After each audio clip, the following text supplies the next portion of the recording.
With the objective of bringing VLSI professionals from industry and academia on one platform, VLSI Society of India provides impetus to infrastructure growth for technology development by advancing in the areas of chip design, embedded system design, electronic design automation, and design services. Today, as we have all gathered here to further this vision, I am grateful to welcome you all to the launching ceremony of the first regional chapter of the VLSI Society of India, the Gujarat chapter.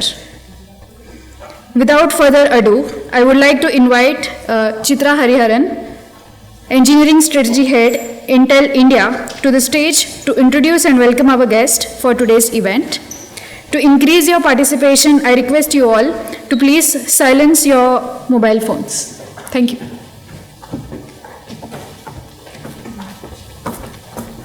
Thank you, Ritu. Welcome everyone. It's so happy to see you all here on a Sunday morning in the most happening place of Gujarat. Okay, so I'm extremely delighted to be here and then be in person and then see you all and then welcome you all and be part of this journey of inaugurating this first chapter of VLSI Society of India, folks. Okay.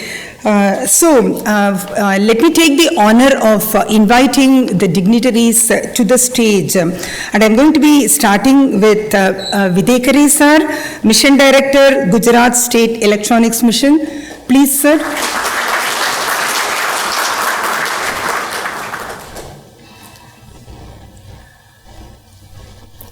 We are very honored to have you here, sir. Thank you so much.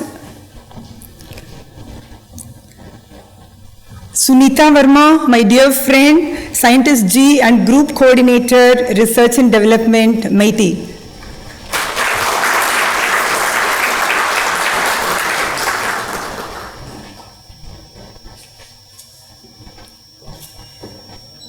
Thank you, Sunita, for making it all the way from Delhi.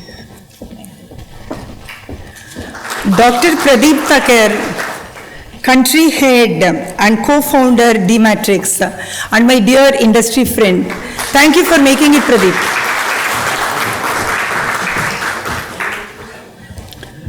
Professor Rajat Munna sir, Director of IIT Gandhinagar.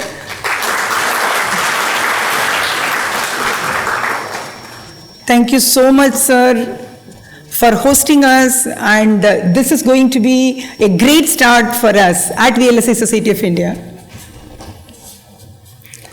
And Dr. Satya Gupta, CEO and EPIC Foundation. Please come, Dr. Satya.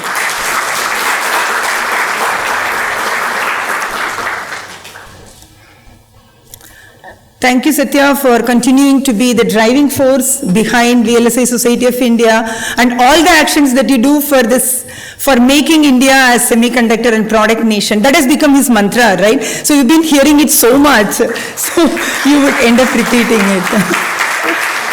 We are waiting for Nilesh Desai, sir, also. He's here. Oh, thank you so much, Nilesh Desai, sir. Please come. Wow. Thank you, sir. Right on time. Thank you so much.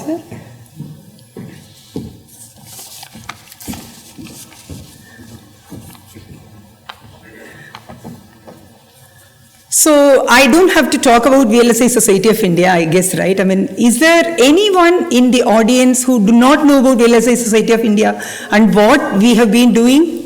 I don't think, right? So everyone knows about it. I just want to little bit touch upon the history of VLSI Society of India. Like, I mean, we've been chatting with Sunita and Rajat sir also, right? I mean, this takes us back really to our 80s, right? I mean, not to say we are all old or whatever, but the thing is, there were visionaries like Vishwani Agarwal and Jacob Abraham and Professor Mahabla and K.S. Raghunath Raghunathan of ITI, such visionaries got together and then they decided that, let's start something to get the entire community under one canopy, right? So it started as a very small seeding thought, but now it has grown like a big banyan tree, and now we just conducted the 36th edition of one of the prestigious conference, VLSI Design Conference.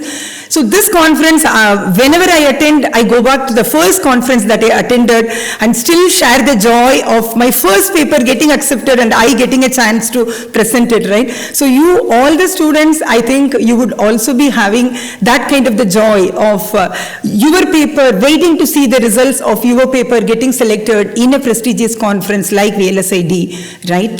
So other than VLSID, we have been conducting VLSI Design and Test also, that is one of the sister conference, and that also has been happening under VLSI Society of India.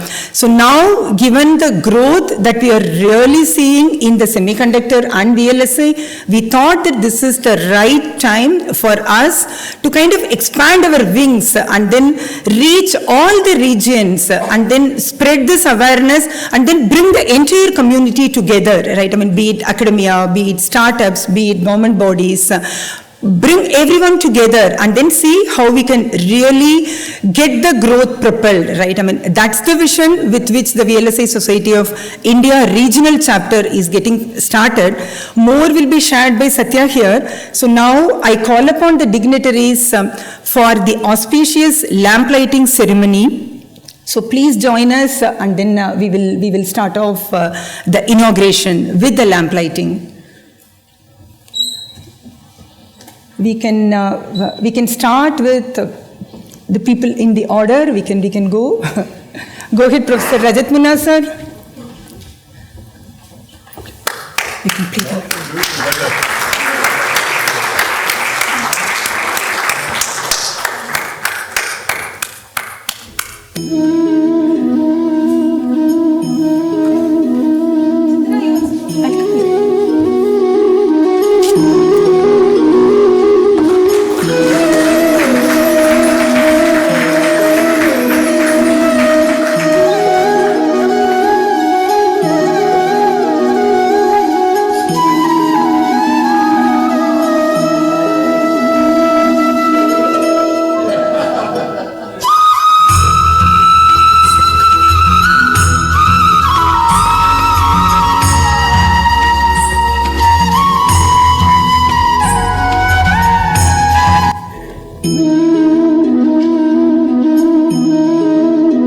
Dr. Satya Gupta to talk about what exactly is this VLSI Society of India regional chapter, what is the charter, what are we going to accomplish, and pass on all the actions to us, Satya.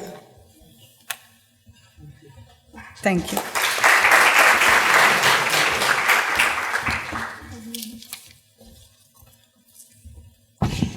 Good morning and thanks all for coming on Sunday morning. I'm so happy that entire semiconductor and VLSI community of Gujarat state is here, from companies, and we are the representation of all the EDA partners who drive this industry. People from Synopsys, people from Mentor Graphics came all the way from Bangalore to support this. And many companies, including some of the semiconductor manufacturing companies, which we strive to have a mega semiconductor park in the state of Gujarat. So we have people from a company called Ratan Shaw. Many people don't know about it, but they have been basically manufacturing the semiconductor devices in your own state, and very soon they will start the compound semiconductor silicon carbide activities also. So really thank you all. So and we have people from IIT Indore and all the other places, and some of the people who could not join are joining us on the Zoom call, like Dr. Naveed Sherwani, who was involved from the very beginning of this conference and the global visionary in this area. Rajesh Shah, who has established 2 companies, just like Sudhir Nayak here, in the state of the Gujarat, in the semiconductor area.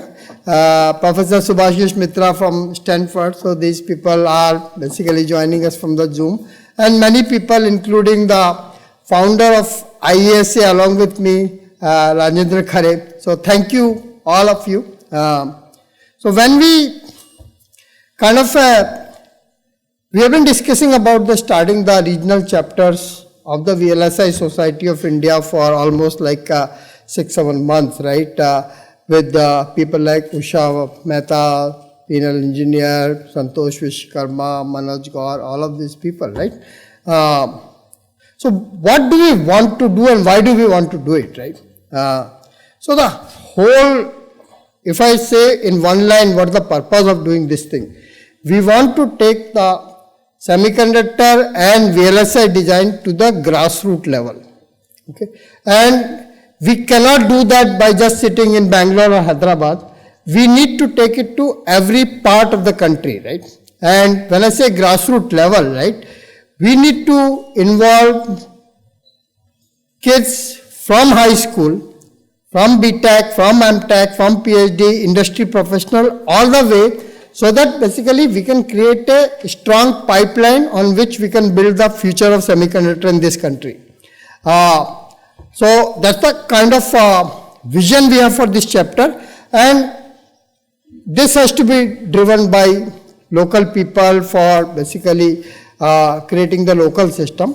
And I think the Gujarat team agreed to become the first chapter to get started for VLSI Society of India. We plan to start in next 6 months 10 such chapters covering all part of country. I gave one file, can I have that? With a map, do you have? Okay. But if not that, I have Santosh Vishkarma here. Can you please? So, I think we are going to start Indore chapter for VLSI Society as the next initiative. Then basically we are going to go to north and start in Jammu. Then to the east, basically going to Odisha, Bhubaneswar, Pune, Bangalore, Coimbatore and Kochi, right? So we plan to cover the whole country, just like your cell phone towers cover basically in a circular area, the whole area, and they provide the coverage, right? So through this chapter, we will be able to reach every part of the country and involve everybody who basically wants to be part of this exciting technology. Just to repeat something which I said at VLSI Design Conference, we need to first involve school kids so that when they come out of the school, they already know about this thing. And COVID time and semiconductor shortage has kind of brought the semiconductor to the vocabulary of the ordinary people. Even Panwala says, oh, chip ki shortage hai, right? Basically, I think that's the way we have become. But I think to monetize on these things, we have to involve the kids from the school, okay? And to really expand this industry, I have 2 things to say, which basically, at least I am trying to basically promote. One thing is that we need to start semiconductor teaching as an institutional course at the BTech level. Okay, I think we have been teaching at the MTech level and PhD level for quite some time, but if we really want to increase the quantity and quality, we need to start a new course at the BTech level called Electronics and Semiconductors or Electronics and VLSI Design. Just like 15 years back, we started Electronics and Communication Engineering. The time has come to start this new stream at the BTech level. And fortunately, AICT and MIT are both basically in support of this thing. And with all of your help in this regional chapter, in next 2 years, we want to start this program in the 100 colleges across the country, right? So that's the one basically goal of this thing.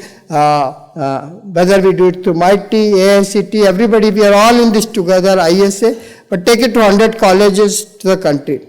Second thing is that I think any industry gets driven by the products which gets created in that industry, right? Whether it's automotive, everything. So similar to that, semiconductor industry is also fulcrum is the products, right? If there are products, then the manufacturing will happen. If the products are happen, research will happen. The whole thing basically kind of hinges upon the products. Okay, and unfortunately, we don't have too many semiconductor product companies in the country, right? If I go historically back, can somebody tell who was the first fabulous company in India? Fabulous product company in India?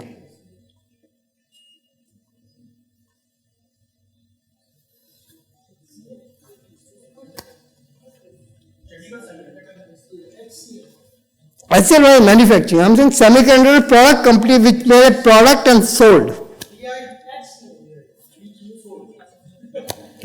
Okay. So I think you are not old enough. So there was a company called Arcus Technology, which was basically started in early 90s. Okay, and they were the first one as a fabulous product company, as we call in our industry, got sold to Cypress Semiconductors in around 1999, right? So our semiconductor product history goes that way back, but in between we did not have too many product companies for various reasons. So one of the things which we want to do this through this chapter, to start 1,000 fabulous product companies which are doing the semiconductor products, and if we take a goal of starting at least one fabulous company in every district of India, we get 766 basically start fabulous companies there, and the bigger cities can do more. So at least one fabulous product companies in every district of India. That way we democratize it. It's not a basically big boys game in the big city. I think early part of the basically decades, it was centered in a couple of cities, but because of various factors, we can now decentralize and democratize it and take it to every part of the country. That's the only way we are going to scale. So I think one more thing I want to say, what we want to do in Gujarat chapter other than doing the programs for school, college kids, workshops and other things is that we need to bring the semiconductor community together. And towards that, I want to suggest that we create a Semiconductor Professionals of Gujarat, a group, SPOG, where we bring together all the Gujarat people working in the semiconductor area anywhere in the world. So somebody sitting in the Silicon Valley, somebody sitting in the TSMC, but if they have the roots in Gujarat, let's create a community, bring everybody together, let's say academics, industry, government. I think that will make Gujarat such a powerhouse in this area, I think unmatched by any other basically area of the country. So with that, thank you so much. To drive this chapter, we have created a executive team of the people who are passionate about it. So I'll just basically call upon them. Please come on the stage. So gracefully, good friend and Professor Rajat Mullah has agreed to chair the Gujarat chapter.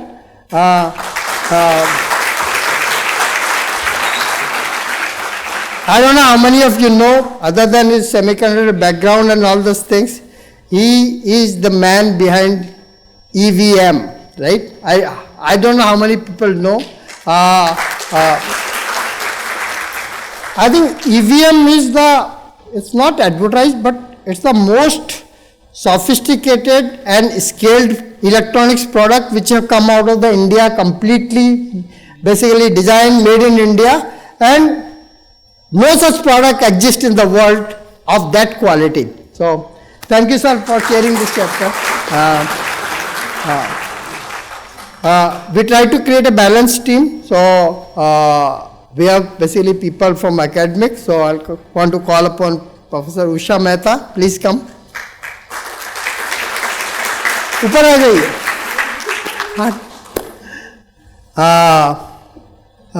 Pinal Kumar, engineer from SVNIT.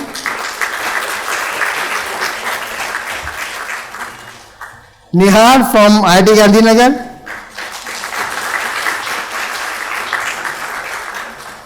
Dipesh from eInfochip.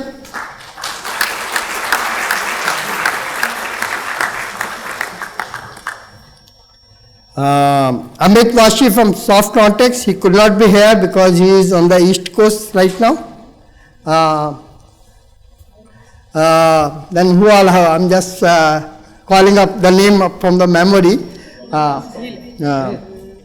The next is basically Chetan from Cadence.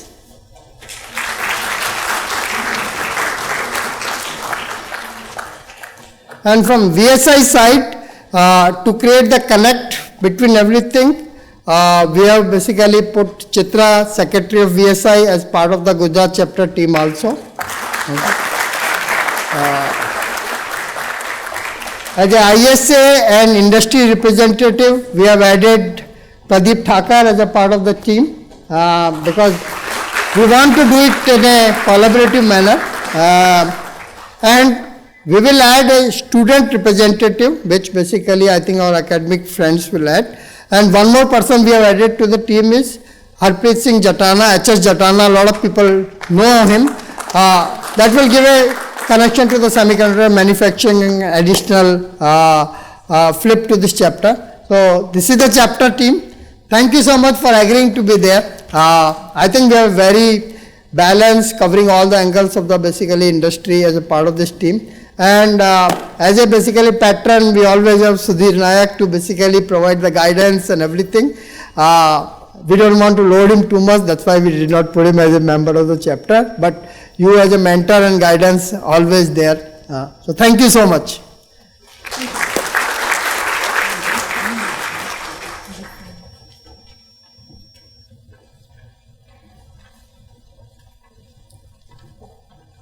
Thank you, sir, for your inspiring and encouraging words. Now, I would like to invite Chairman of VSI Gujarat Chapter and Director of IIT Gandhinagar, Professor Rajat Muna, for his views on the same.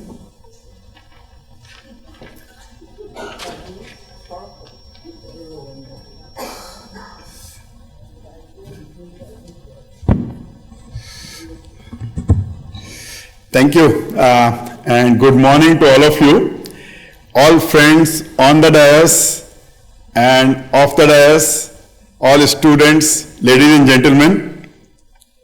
I think it's a very auspicious occasion that we are launching the UNO chapter, the first VLSI Society of India chapter, and that too in Gujarat.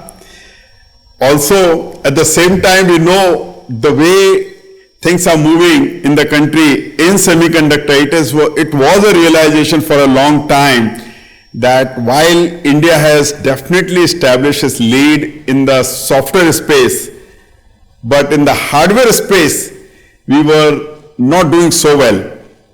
And I remember the communication and IT ministers actually talking about it, that if hardware and software becomes kind of part of Indian culture, then it will be a complete package coming out of India in technology space. And we see that realization happening in the last few years. There have been many remarkable changes which have happened. First thing is, Government of India has come out with a semiconductor policy. This was never there earlier. To say that we will actually have a good semiconductor policy to nurture foundries, fabs, and also design houses, and it will kind of give a rise to ecosystem which will be required to make hardware. The second thing that actually came about was doing the hardware manufacturing. Large number of electronic items are today manufactured. In fact, some of the most important thing that we actually see in our times is the mobile, and huge mobile manufacturing is actually happening out of India, which is a very big thing. In fact, now even iPhones are actually getting manufactured in India. So this is a very big positive that is happening. And the third thing, the manpower that is actually getting readied for use of software, hardware, and embedded computing in general, all over the country, all over the education institutes, is unprecedented. I remember at one point in time, several of my students, it didn't matter what work they did in their MTech thesis or whatever, a year later they all moved to companies like ARM and Intel and Samsung and doing all the hardware design. And some of these guys actually, when they told me, it was very interesting to see that everybody who has worked with me in those times was actually doing a chip design or the processor design. So this is a very, very interesting time that we are actually passing through.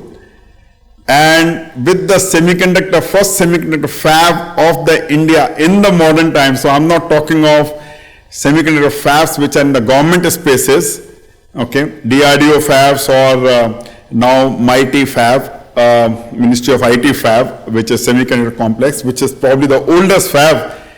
Well, I shouldn't say oldest fab because I would be technically wrong.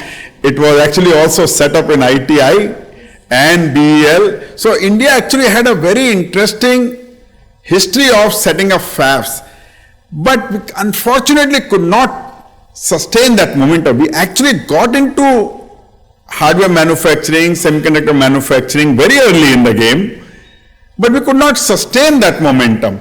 We could not accelerate that to a level that we could bring, or we could be the leader in the world in providing chips. There was a time when Indian chips or India manufactured chips, and these current countries who manufacture chips were not even known in that space. Okay, and suddenly I think they overtook us, and today they are much better known for making chips than what India was. But nonetheless, I think this particular time we see nice ingredients being put into our semiconductor mission, and hopefully with the partnership or with the involvement of private company, private partnership, I think we are probably going to see much better semiconductor area growth that we have seen till now. Gujarat is also going to be the witness to the first fab. Viday is already here, who had been driving this particular thing from the government of Gujarat side. So I'm sure we are actually going to see many more initiatives coming up. Satya talked about silicon carbide based manufacturing to start from here. In time to come, things like power electronics, apart from processors and controllers for consumer electronics, we are going to see many more things like power electronics and RF components or HF components, which are going to come in a big way in the country. So I'm sure the time is very ripe, and we are all geared up to actually have the activities of VLSI Society of India. We are probably the first chapter, and all those people who are actually ready to set up the chapter, I actually give them a challenge that we will probably be the UNO chapter in time to come. So, so thank you very much, and let me welcome everybody, thank everybody for being here, especially people who have actually connected online for being so late. Thank you very much. This shows the passion that we have on the growth of VLSI in the country. Thank you.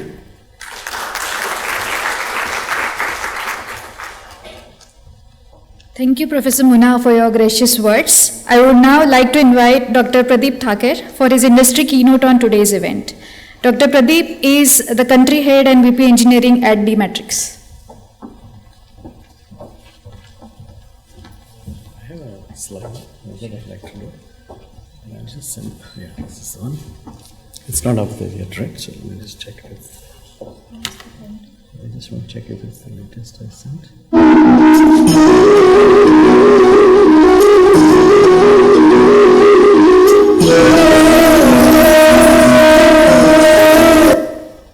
Thank you so much. Yeah. I'm delighted to be here. Congratulations to Gujarat for being the first, having the opportunity to be the first host to a chapter of the VLSI Society of India. Very special occasion and at a very opportune time. A lot of things are happening in the country pertaining to VLSI, semiconductor, ESDM segment. And this is the time for industry, academics and government to come together. And there cannot be better August session here with all parties partnering together. So I would like to, knowing that there are, seasoned professionals, luminaries from the academia, as well as, representatives from government, and also there are students. So my heart is always, to utilize this session to really speak to the students and leverage the opportunity that I have to cover the aspects that would be of value to them for the next 15 minutes that I have here. Without further ado, I would like to talk about India's tryst with the ESDM sector. ESDM refers to electronics, semiconductor manufacturing and design. Why is this a special moment for India and also for Gujarat? What is the vision of national leadership and how that helps? Particularly with the VLSI Society getting launched in Gujarat, what are all potential opportunities that it will bring to the academia as well as the industry in the Gujarat, and how it could become a consulting body, it could be an enablement for the government. And I'm going to talk a little bit about something that would be of value to students that are participating here as well as online. This is where the revolution started, 1958. Dr. Jack Kilby and Robert Noyce, the first transistor was designed, the first IC was designed in 1958. And today, this circuit that has one transistor, one CMOS circuit, is now 13 trillion transistors in a die, right? And it is a $3 trillion industry in the ESDM segment worldwide. Out of the $3 trillion industry, you have 500 billion that is VLSI, right? And in India, we are at about $118 billion at the ESDM segment, out of which, about 22 billion is the chip imports. And ESDM is going to grow to 300 billion in coming 5 years. It's going to get to $66 billion worth of chip imports.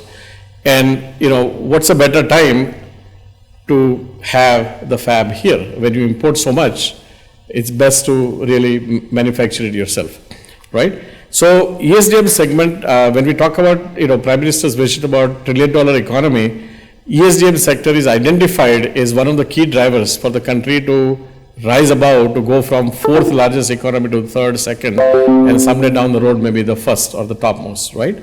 And in that aspect, the key driver to the growth of semiconductor industry is going to be us foraying into the global supply chain as a provider of manufactured goods, fabs, assembly, packaging, and testing, right? Now, when the fabs get set up, you need ability to fill the fabs. You need ability to manufacture. And that is a big catalyst. So if you really look at last 35 years of India's history, it started with Texas Instruments setting up a site in Bangalore.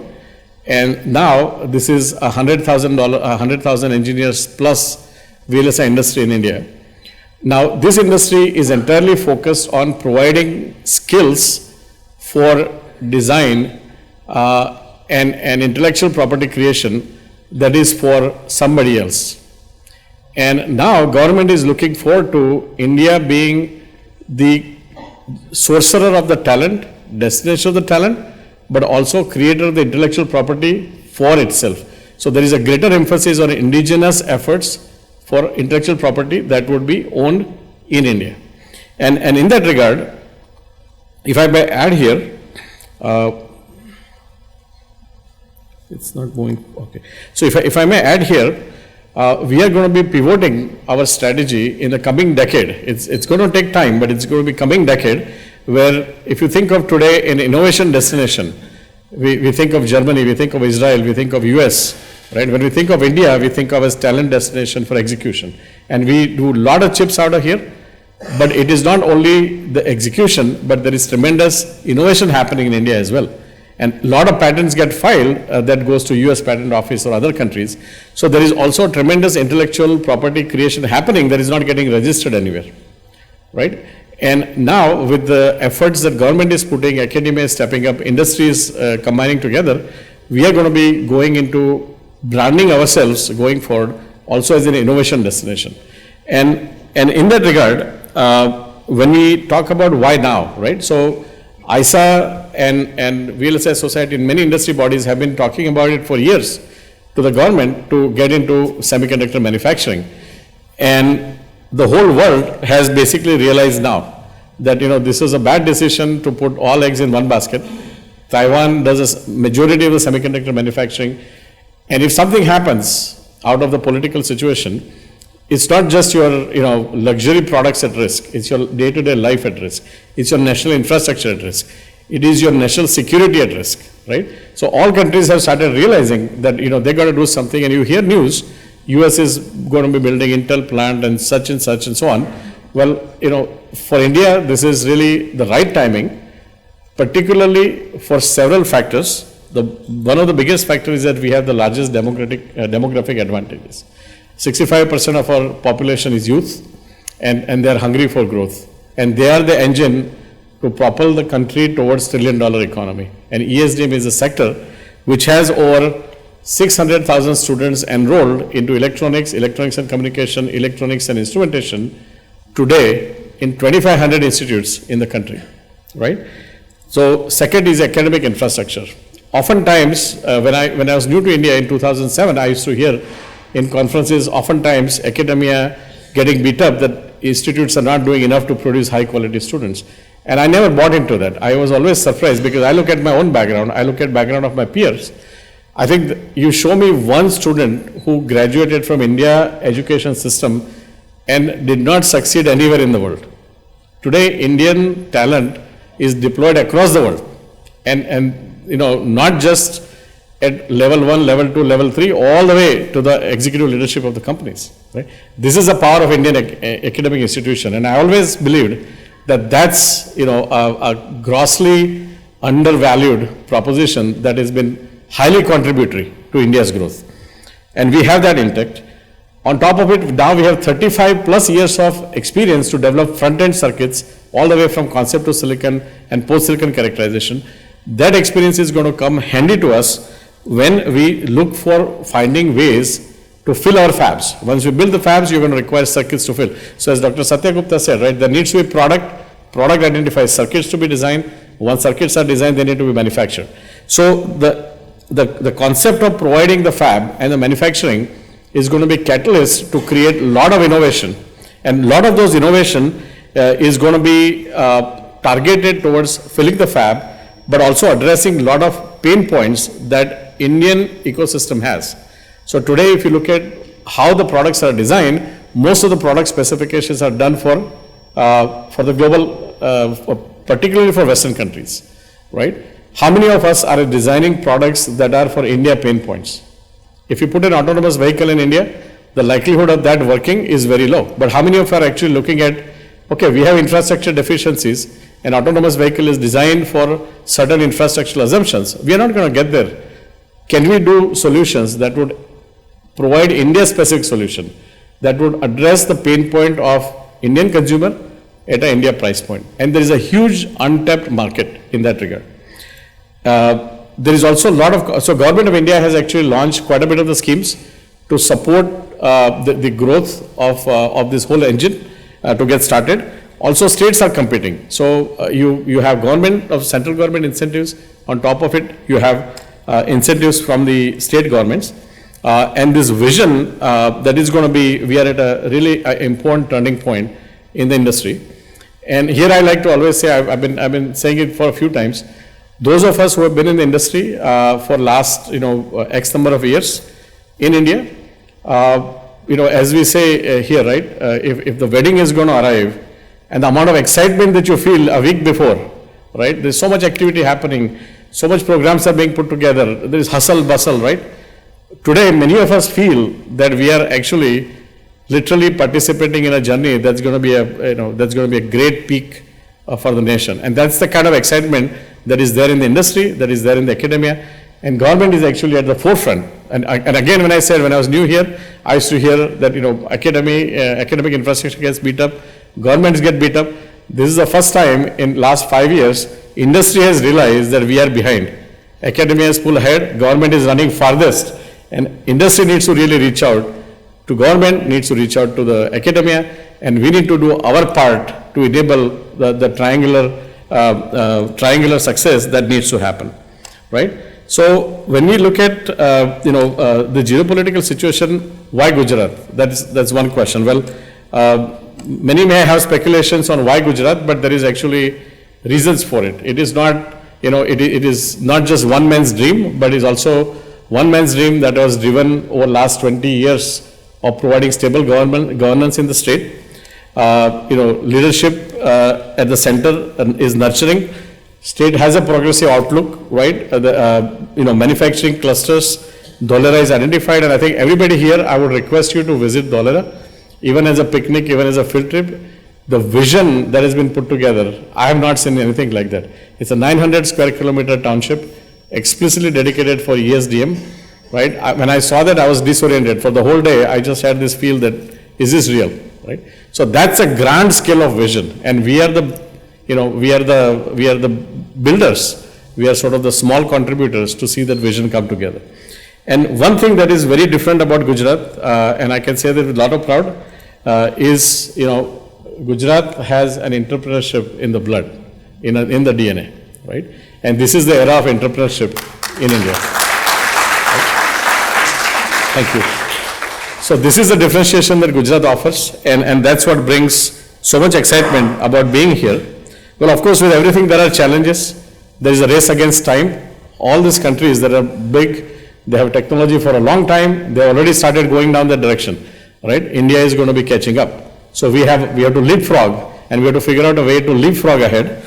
There will be international interests who would probably want to keep India behind, because it's a business and economy, and it's very natural that there is piece of pie and everybody would like to have it, right? So one of the biggest area that I think Gujarat as well as Government of India needs to focus as we go into manufacturing is environmental, social, and governance. Environmental in particular, the semiconductor segment produces tons of waste, and we don't have any policies today that really guide. If I want to put a fab here today, I don't have a policies to look up to. I'll probably look at TSMC webpage and see what they've done, right? And as you know, many environmental, I'm by the way part of PETA and on whatnot, many many environmental bodies, right? If their progress has to be thwarted, all of this quote unquote environmental groups, they get utilized as means to say, oh, you cannot do Kundan Kulam, you cannot do nuclear power plant, right? I think this is the time for Government of India and Government of Gujarat to really be proactive in putting in environmental policies in place so that we can do this ground up right, and we avoid undue attention from local and international agencies that may be able to slow things down. The other thing that needs to happen is switching of a mindset. Our youth looks for a job, and I think our youth needs to think of creating jobs rather than looking for jobs, right? And this is something that we are also, as a VLSI Society of India is here today, we are looking to bring soft skill programs to the universities. Entrepreneurship is one of them, right? Culture needs to be from technology driven to product driven or to market driven, right? If you design a product, if you design a solution that doesn't have a need, then it's a great research that will go into papers, it will stay there. But if you look at what is required around us, and if you solve those problems, you will be able to monetize your ideas very quickly. There are also skill gaps in the manufacturing. Today, there are only a handful of universities in India that teach the skills required for manufacturing, test, assembly, packaging, and so on. So this is another area that we are going to be working with governments as well as with industry and academia to support them, to guide them, to bring volunteers and help develop the curriculum. Of course, from the market I already talked about. One gap that is there is that we don't have a very savvy venture capitalist ecosystem, and that also needs to be set up. And all the challenges are there, right? The challenges are always a good thing. That doesn't necessarily mean that it is going to stop us from where we need to go. So one question is, what is the biggest product buzzword in the country today? What's the most talked about product in India? I'll give a hint in the automotive segment. Right? What is the biggest product that's being talked about? EV, right? Now, when we talked about EV, right, I'm sure there are many success stories. This is my favorite about India succeeding against any kind of challenges. This is the Reva car that was designed in year 2001 in India. It was manufactured in India, and most importantly, it was exported to 26 countries in the world. And this is India's track record of success. This is before any government schemes came in. This is before any incentives were given. This is completely an entrepreneurial drive, right? This is the potential, this is the proposition that Indian mind has to lead the world into technology. And if we could do it 20 years ago, right? We are 20 years more wiser, we are 20 years more smarter, right? And we have the technology advantage of 20 years. So yes, there are challenges with India foraying into semiconductor. Even today, even among peers in industry, we run into people who say that this cannot be done. It's too much, it's a big leap. Well, we have done bigger leaps with lot less zazziness, lot less buzzwords, right? People have gotten to the ground and made things happen. So with that, I would like to, express my confidence and say that, it's up to us, we can do it. And all the right ingredients are here. I thank VSI to bring this event together and give us an opportunity to connect and talk about how we can all collaborate and conquer. Thank you so much.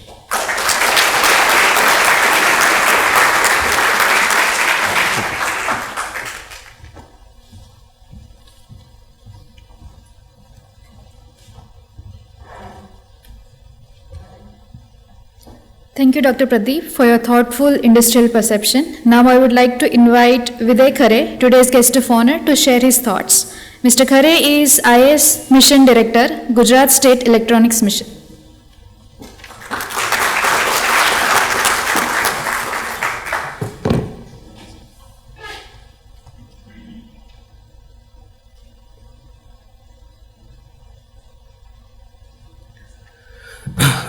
Good morning, everyone.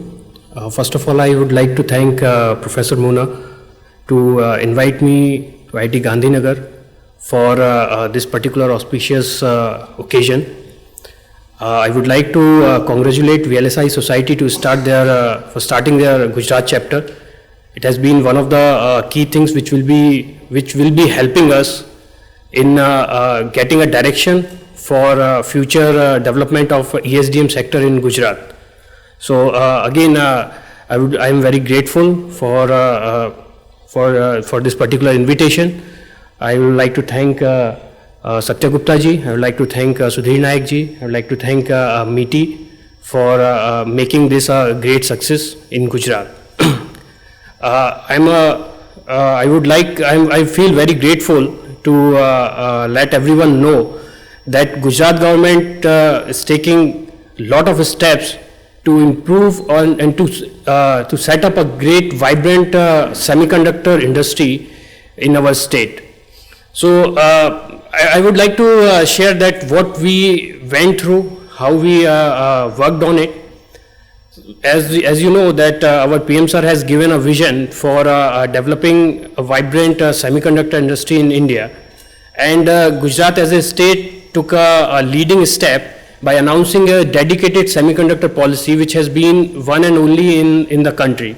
So we have taken a lead from MITI, from Government of India, and took a conscious decision that we need to support this industry to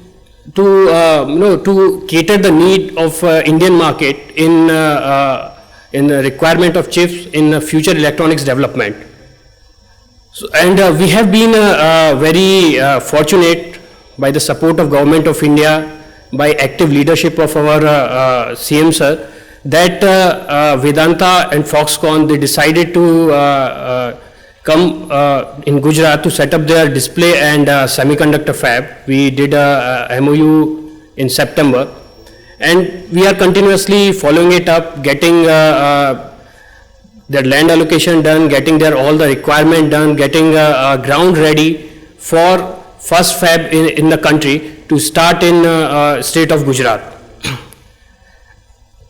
When we discussed with other ecosystem partners and even also these semiconductor manufacturers that what are the things they are looking for and at any place to go for manufacturing to start their facility and to do the production. So generally we comes up with two key components which are cost and the customer. Any industry, when they look for one particular place, they look for these two things. From government side, through our policy initiatives, we try to make the cost as much as affordable. Customer in India, there is no dearth of it. You go any place, any state in India, you get all the customer related to semiconductor products, related to electronics product. One of the biggest advantage in Gujarat is that we are one of the highest GSDP in the country. We have one of the highest per capita income, which make it much more easier for industry to push their products to the population. So we are already working on these two terms, customer and the cost. The third thing which we thought that is much more essential is the talent. And that is the thing which we need support from institute like IIT Gandhinagar, societies like VLSI society and their vast network. Because when we move forward, these semiconductor industries will be requiring a lot of talented engineers, whether in the field of material sciences, whether in the field of electronics, VLSI designs, and further down the line in electronic sides also they will require these engineers in running their plants, in designing their plants. So the third component, the talent, that becomes a keystone now. In the future, down the line, 2 or 3 years down the line, we should have a ready force of talented engineers in the numbers of thousands who can take over these semiconductor designs and semiconductor manufacturing by themselves. Whether they can start their startups, they take part in existing semiconductor ecosystems, but we need these talented engineers. After this establishing of this VLSI society in here, we hope that we will have a lot more students coming into this particular sector. They will be taking courses, they will be taking trainings in these particular sectors. As from the side of Gujarat government of Gujarat came up with IT policy, IT-ES policy, which actively support any design firms by giving them subsidies on their capital expenditure, giving them subsidies on their operational expenditures, as much as 20% capex up till 200 crores, as much as operational subsidy of 40 crores per year for mega projects in the design sector. So in the combination of semiconductor policy and IT policy, we are trying to bridge that gap. We are trying to bridge the gap of cost and customer. We are trying to bridge the gap of talent requirement. So I hope that with this positive start, in the future down the line, we will be seeing a lot of design companies also coming to Gujarat, starting their campuses here, giving a chance to our student here to take part into their journey, to take part into the next revolution, that next electronics revolution which we are seeing around us. Our PM sir given us a vision that in electronics industry, we want to reach a $300 billion market, and we want to create almost 1 crore jobs. In Gujarat, we have taken a task on we have taken a target on us that we want to contribute at least 10% of it. So that is the $30 billion market and at least 10 lakh jobs in electronic sector. They are from, they will be ranging from low level, from shop floor level ITI graduates. They will be from basic engineering graduates who will be running plants there, and they will be those highly skilled engineers who will be doing design work, who will be doing the actual product development work for this industry. So I hope and we wish that in the future, down the line, we will see a great, vibrant electronics and semiconductor industry in Gujarat. And I will again like to thank IIT Gandhinagar and VLSI Society to enable us, to direct us to achieve that goal, to achieve our target. Thank you very much.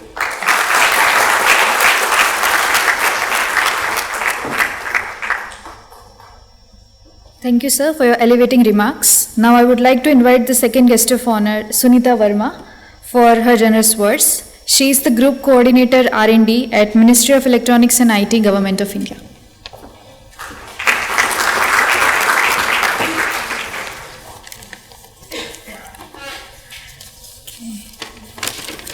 Good morning to everyone, the delegates on the dais and off the dais, the students, industry participants.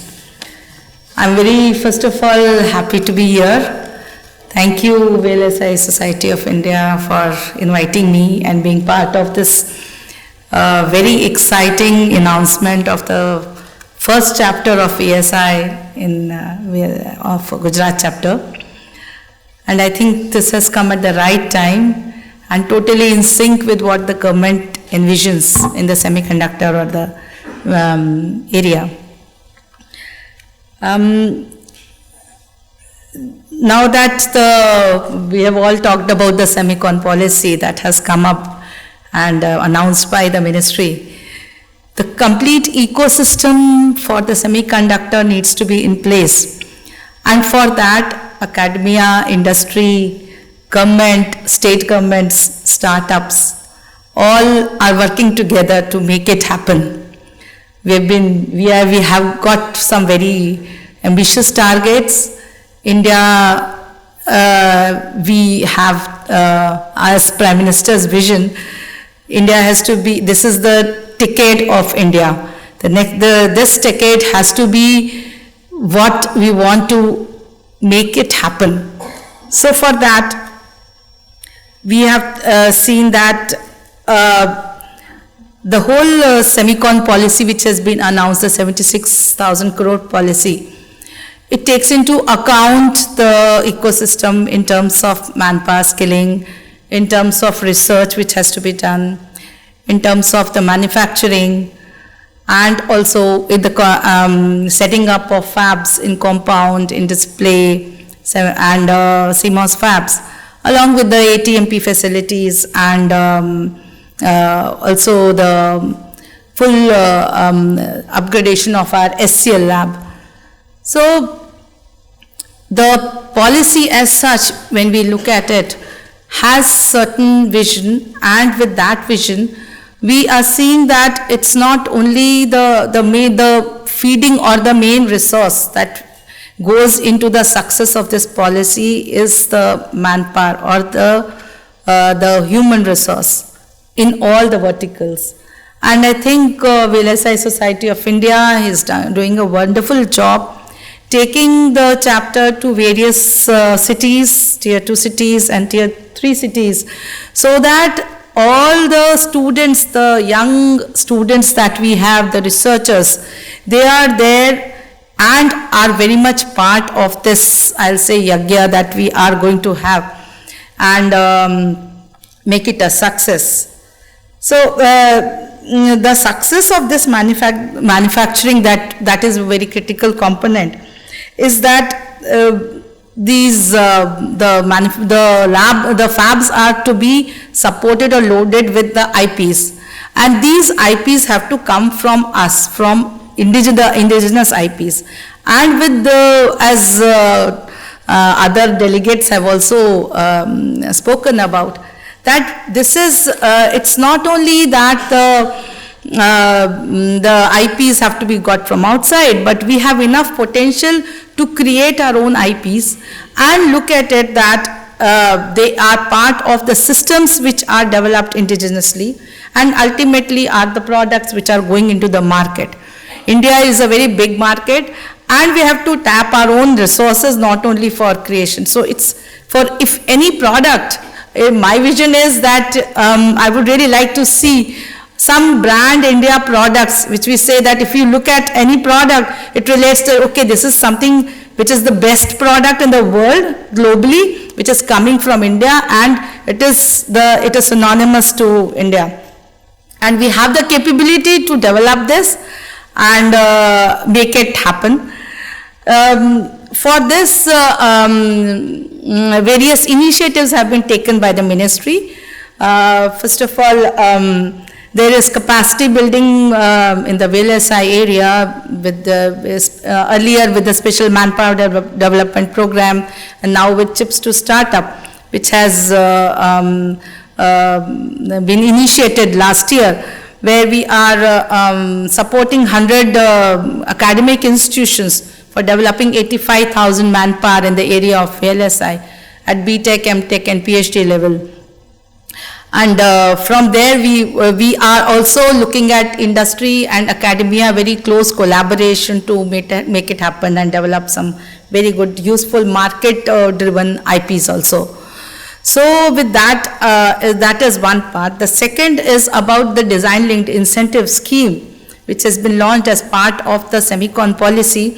It's a 1,000 crore scheme where the startups will be supported in terms of the infrastructure or EDA tools, IPs for their fabrication, and also taking the product to market and coming back for the advantages or this on the net sales product of 6 to 4%. So this scheme is proposing to support 100 startups in the fabless area. And for this, at present, if we see the scenario, we don't have so many startups at present in fabless, and that is why we are looking at the academia, the industry to work together to nurture the startups, create, nurture, mentor our technologists to come up, create some startups, take advantage of the design linked incentive scheme and become unicorns of the world. And towards this, I am looking at the VLSI Society of India. This chapter, I think, is a very good move where we will be getting the researchers, the startups to be part of this initiative. And I am also looking forward to VLSI Society not only engaging the students, but also mentoring them, and also because over the years that we have funded research, I have seen that the researchers, they come out with very good ideas, they are very good, technically very strong, but when the startups come, few of them are not actually able to take off because of the management or administrative constraints. They are maybe very good at technical things, but that part also needs to be looked at, and I am looking forward to it that with VSI, the startups and the industry is also engaged totally in this. So with the Gujarat chapter coming in and with our fab coming at Dholera, I'm looking forward to this, that the complete ecosystem is developed here. We're starting with Gujarat. We are starting the fab with Gujarat. We are starting our VSI chapter of Gujarat here. So this is a very, I think, a very well thought of and a very good move where because no manufacturing facility will survive without the complete ecosystem being developed there. And I think as Gujarat government is already taking that initiative, so VSI can be part of that. I am looking forward to that. Also, in the IP side, the research is also already, we are supporting, ministry supporting R&D in the fabless area, and one of the initiatives have been in the microprocessor development program. I still remember Dr. Satya Gupta. I met Dr. Satya Gupta at that time when we were together making the feasibility report for the microprocessor. So that is how the journey had started. And the microwave, so we have IIT Madras, which has developed the Shakti processor, and Vega developed by CDAC. But there are many more startups who have their own indigenous microprocessor without the government support also. So what we are looking forward to is that let's make our own SoCs, our own systems based on the processors, which is the heart of all the electronic systems, the control of all the electronic systems. So the complete ecosystem which is to be developed should be in such a robust way that the dependencies on others, although semiconductor is a very closely knit global initiative where the dependencies are there, but somewhere what we are looking at is, because India is at present very strong in terms of manpower, in terms of IPs, in terms of market, so we need to tap that and make ourselves self-sustainable. Each and every part of the system that comes, let it be ours slowly with the value addition and then completely making ours. And we are very good at making frugal solutions if you look at our Chandrayaan project itself. So, and our government is also looking at how to make impact on the masses. So, to make easy, accessible, cost-effective products and system solutions for Indian market is what we are looking at. Let's be part of that. And I'm very confident we have always seen students coming out with wonderful ideas. I was just outside and seeing how the initiatives small, very small, starting with something very small. Sometimes we don't even think in those directions. Some very innovative ideas are coming out from our students. Let's take them out, take them further and make them useful for the market. How, and let's think in that direction, that whatever ideas we get, how can we market them? How can we take them? And government, and industry is all for the support. I think we have all come together at the right time to make it happen.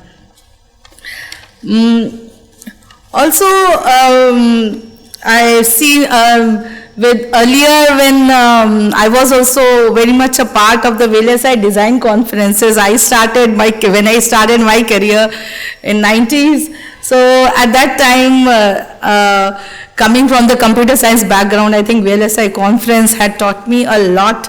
You know, I learned a lot from those tutorials that were there with all the professors giving their talks and learning about it.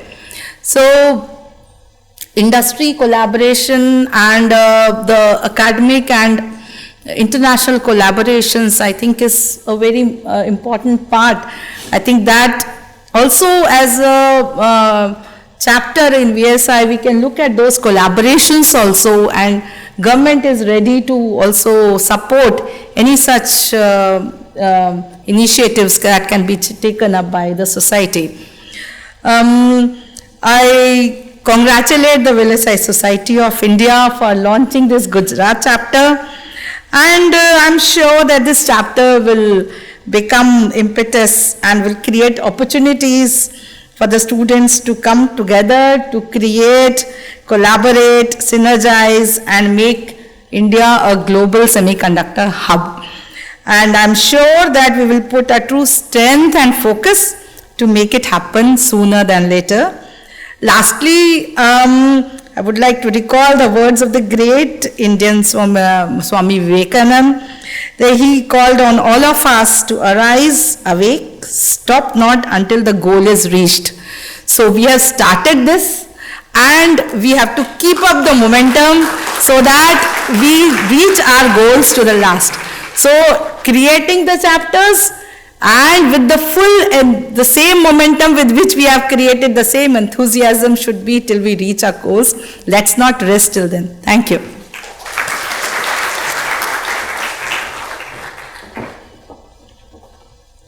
Thank you, ma'am, for your inspiring remarks. Now I would like to welcome today's Chief Guest and Director of Space Application Center, ISRO, Ahmedabad, Mr. Nilesh Desai, for sharing his meritorious insights on the event.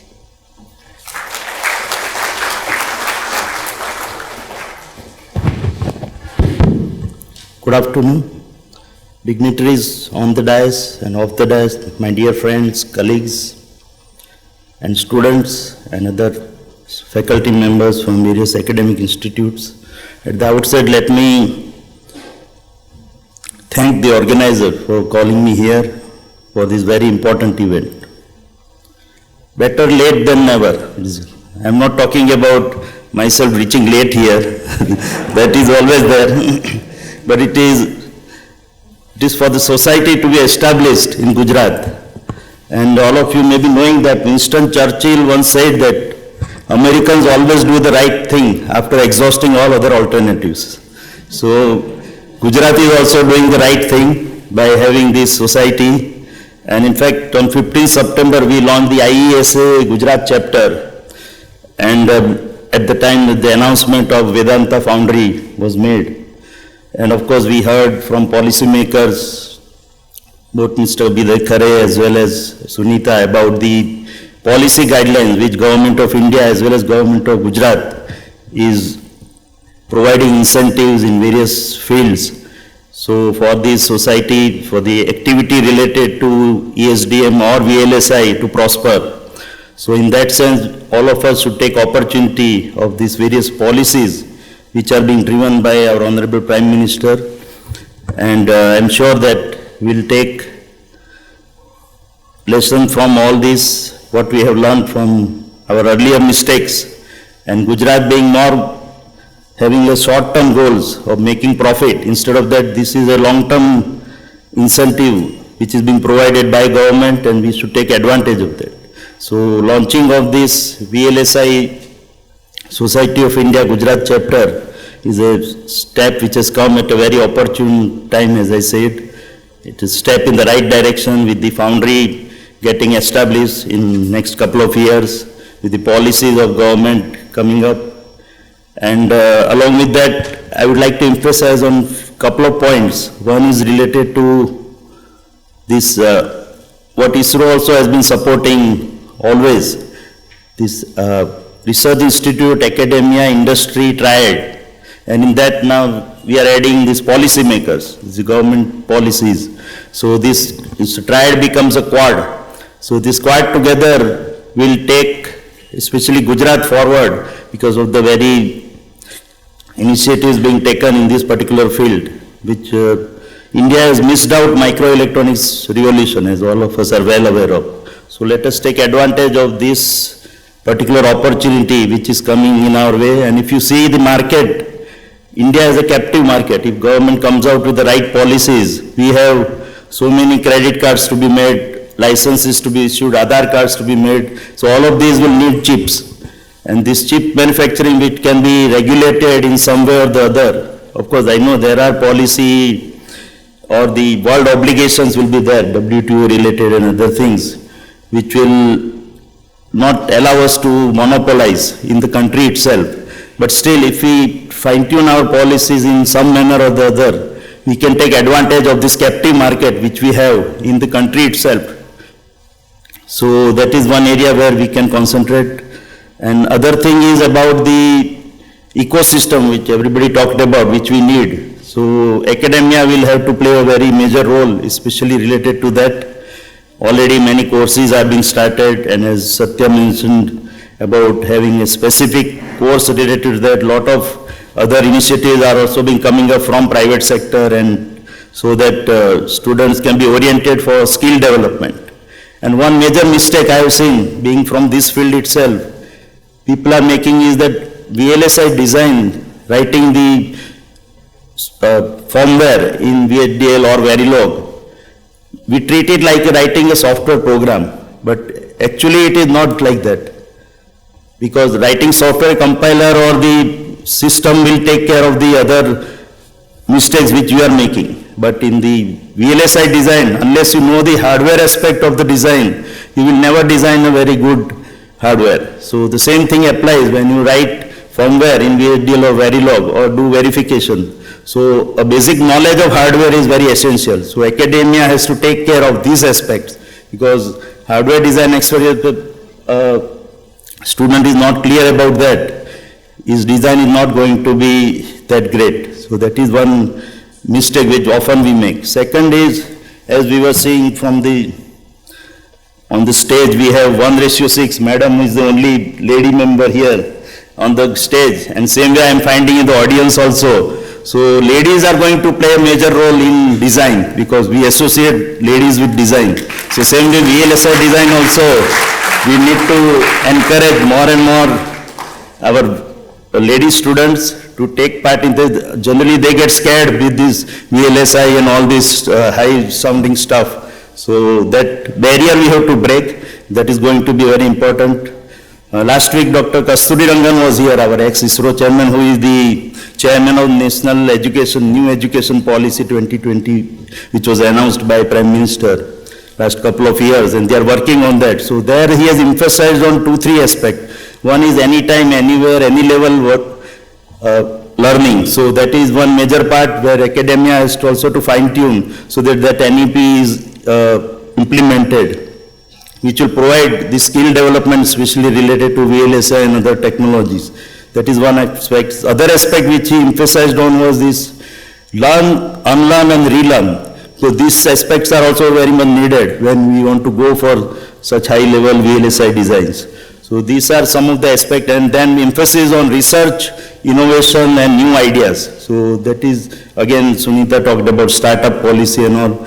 And couple of weeks back we had a video conference with Honorable Minister of State of Electronics, Mr. Rajiv Chandrasekhar. So he was also insisting that we organize, and all of you know with InSpace coming up, which wants to promote startups and private industry in space sector also. So there again we want to organize a design conference, conclave sort of thing with the support of MeitY and ISRO, so that can help promote activities in startup as well as industry for this design aspect for various applications. And one more thing, all of you know about Elon Musk, his Starlink, OneWeb and all these programs which are coming up, where we have thousands of satellites now going to be launched or already launched. So there the concept is going for a quartz technology. So VLSI will have a lot of market as far as this particular space sector was supposed to be a very exclusive area where you want to go for radiation hardened designs and all sorts of things, which is not the domain of most of the people in the commercial sector. But now that trend is going to change. Everything is now going to move to quartz technology. So foundry and VLSI design will have a lot of role to play, especially with miniaturization and all these aspects. So there are going to be a lot of opportunities for all of us. So please, we have to grab this opportunity, as I said. And one last point, Satya mentioned about this VLSI Society of India Gujarat chapter, and he helped on the very balanced structure of the council. But I felt that 2 sets of people are missing there, people from research institute like ours, and some policy makers. So they also can be inducted into your executive council, so that will make it more perfect. So with these few words, I once again congratulate the organizers as well as the people who are behind this setting up of this Gujarat chapter, and I wish all the best and extend my full support from the institution as well as the individual capacity. Thank you.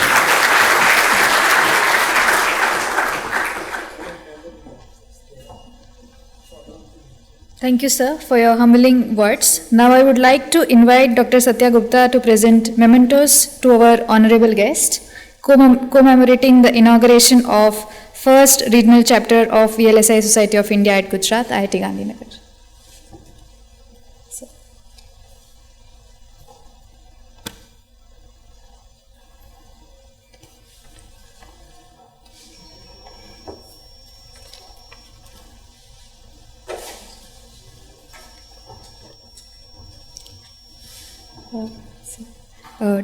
First, I would like to give it to you to Professor Rajat Meena.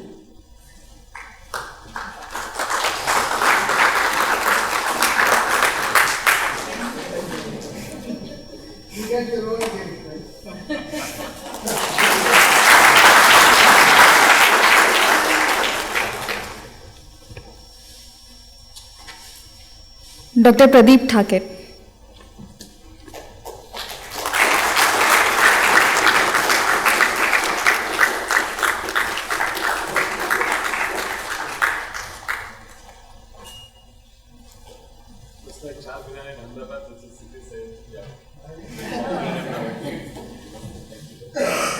Viday Khare.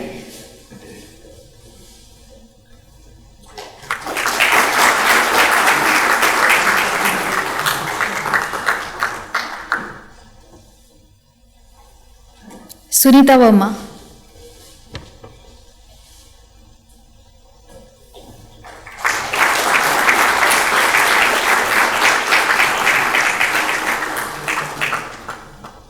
Nilesh Desai.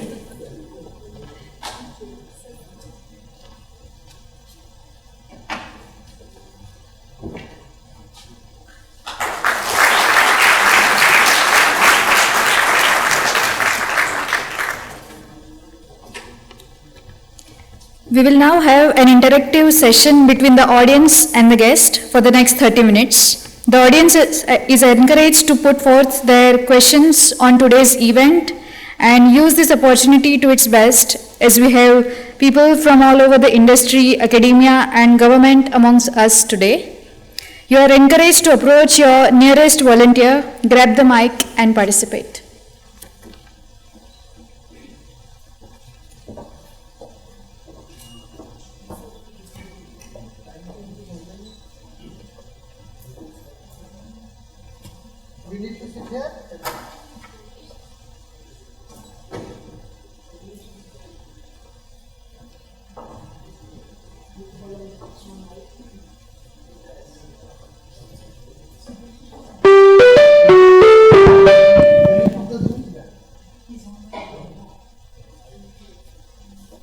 So before we start with the audience question, we have some esteemed guests on the Zoom call.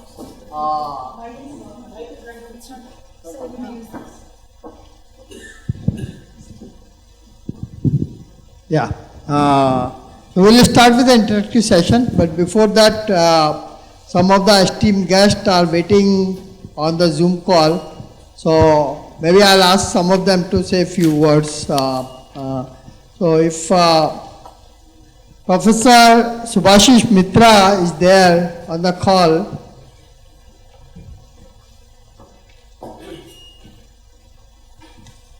There, right? Can you unmute him? On the Zoom call. So maybe I'll ask some of them to say a few words. So if Professor Subhashish Mitra is there on the call. Hi Satya, I'm here. You have been big part of the VLSI Society and VLSI I guess the audio is kind of messed up. I cannot hear you. Hold on for a second. Maybe I will go back to the YouTube link. Are we logged in? Who are we? We are. No, I'll use Zoom, right? Instead of mic. Satya, can you hear me? But this does not have. Satya, can you hear me? You have been big part of इसका microphone. VLSI Society and I guess for a second. I will go back. Hello? Can you hear me? Who are we? Subhashish, you go ahead and talk. Use Zoom, right? Instead of mic. Where is that laptop? We can just stop. Yeah, this one does not. Hello? Sorry. Can you hear me? Sorry everyone. Satya, can you hear Some me? technical glitch that we are going through. We can hear you, Subhashish. Subhashish, you go ahead and talk.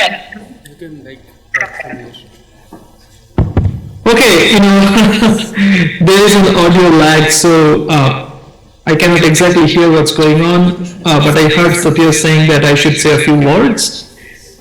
So first of all, congratulations. It's a wonderful initiative. So thank you, VLSI Society, for doing this. I'm very proud to be associated with the VLSI Design Conference, and that's how I know Satya, Chitra, and others who are doing an incredible job.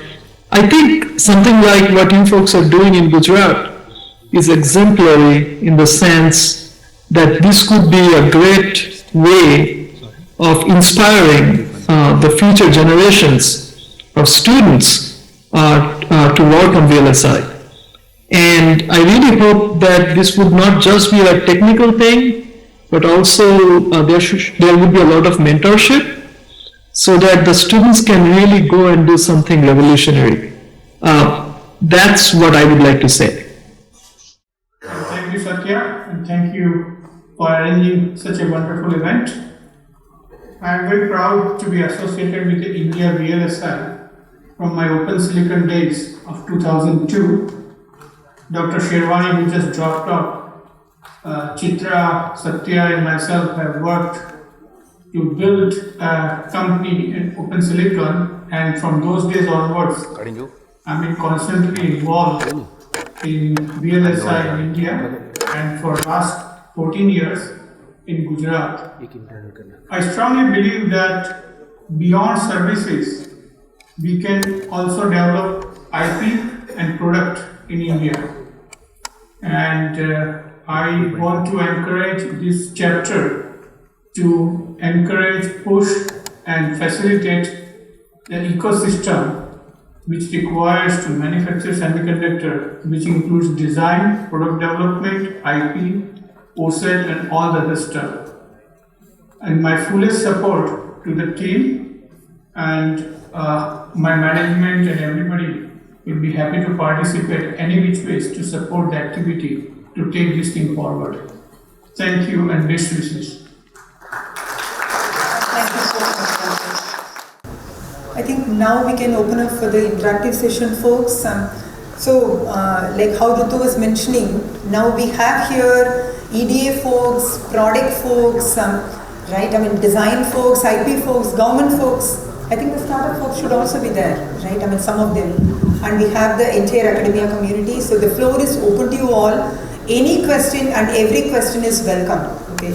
I would want it to be a very interactive session, folks. I mean, just go ahead and you have all the dignitaries also. I mean, you could put all your questions, anything that you have to them as well, okay? Maybe we can start with the youngest member of today's attendees, right? You are a high school student. Yes, I saw one. Can you say what did you learn in today's session? I think you are sitting back there, right? I saw him actually. There was one school student who came with the e-info chip employee, right? Yeah. Is he still there? He's there, right? Yeah. Come.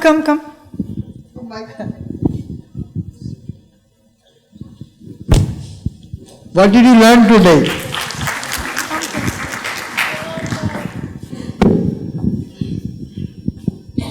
So I learned that semiconductors are very important for the development of the country, and yeah. I want to go in mechanics. Thank you. So some of the people who are building the semiconductor community in Gujarat, I want to invite Pinakin sir to say something.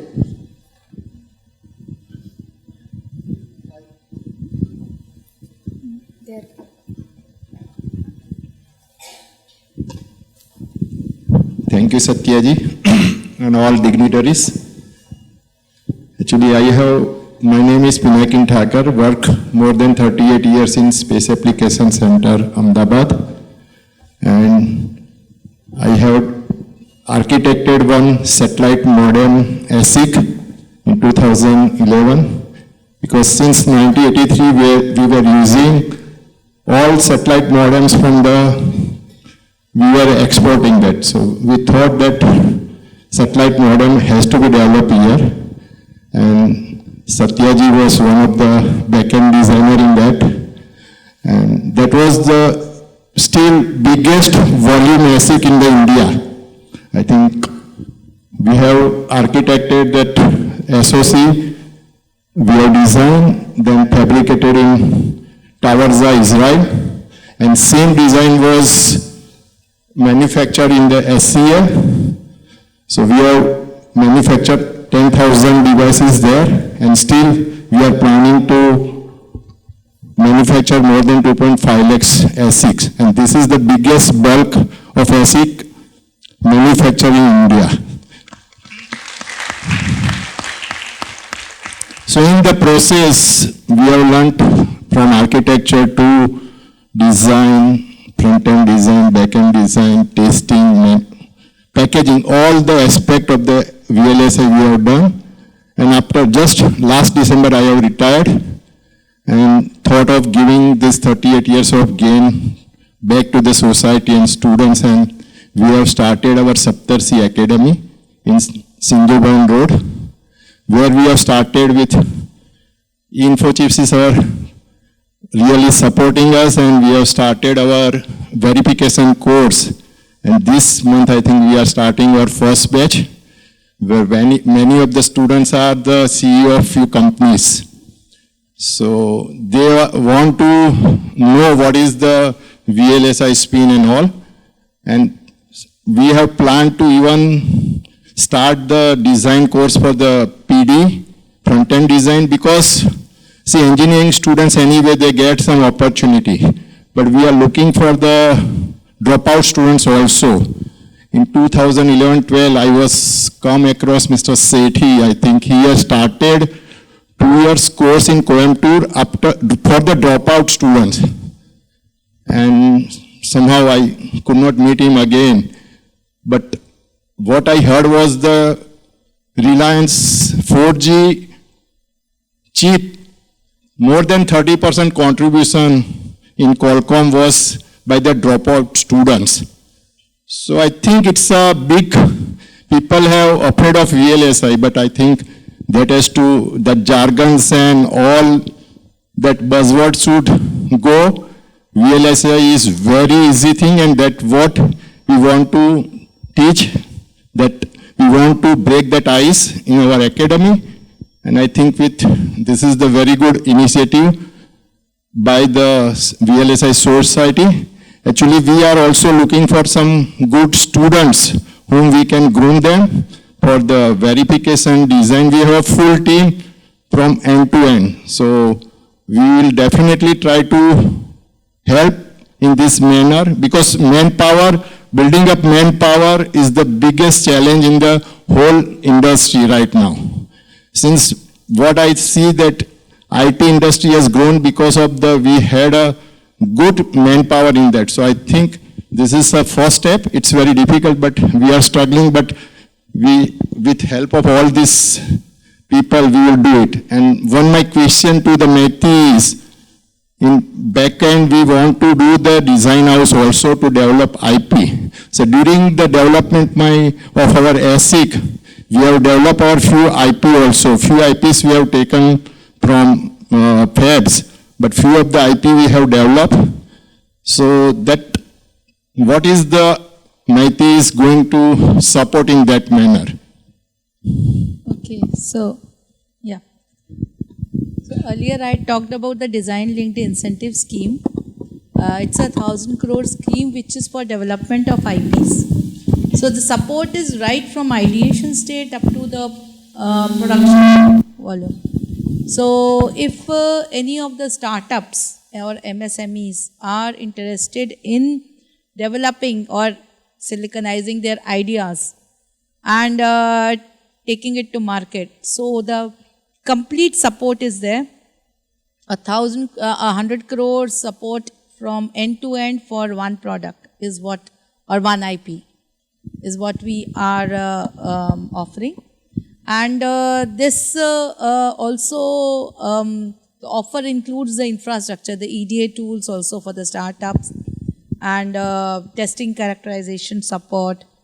And in terms of financial support, we have the manpower support also. So the applications are open, these are online. Online the applications can be put, and for any of the IPs that can be developed, that have to be developed. So this support is there for over 5 years. We are open. Yeah, Up to madam, 30. thank you for, but the EDA tools, like it will be a bank from the MIT or any individual It will starter? be from METI. So, all cadence or synopsis, all tools will be, everything. So and all that the licenses will be given by the MIT, so Yes. individual startup has not to be No, so licensed they that, don't. Yeah, they don't. because that is need the to. biggest. So the three major tools which are there used by the industry, they will be offered, and these are being procured under the scheme and offered to all the startups. But if there are some specific tools which are required, then for that the funding is also available. That will be the biggest support. Thank you, Yes. madam. Okay. See, since DLI is a cornerstone of the government's basically initiative in the fabulous product development, we have both Sunita ma'am and Nishit Gupta. Where is Nishit? Somewhere. Okay. He is here. So any questions after the session you want to have a detailed discussion, I think you can get more details about the program. I think this is in my understanding of the global ecosystem, the DLI is the best scheme and the most, basically giving most incentive across the globe. There is no scheme like this which is giving 50% of your development cost plus free EDA tool, and if you combine with the state policies like what Videji is planning to do, overall almost 85% of your development cost get covered, right? So if you have take $3-4 million basically to develop a chip, if you get 85% from the government, then you are only about 15% to raise from your own resources or from the VCs. It becomes much easier for VCs to basically put 15% because their money get big time de-risked, right? They are not taking that big a risk because government is supporting almost 85% of your expense. I have never seen anything like this anywhere in the world. I'll just add that this is 100% grant with no equity taken.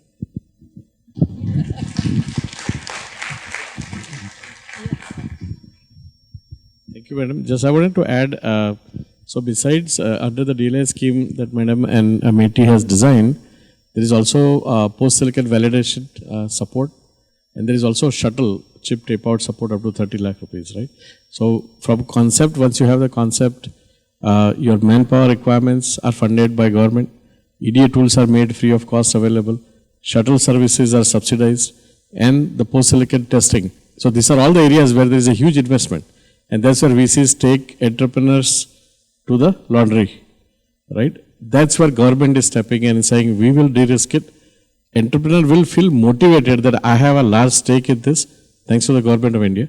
I don't have to really give out large amount of equity to a VC and feel demotivated that what's in it for me, right? So this is, as Satya sir said, one of a kind scheme. No other government in the world offers this. If it is this time, if it's not this time, there is no other bullet train. This is our bullet train to success.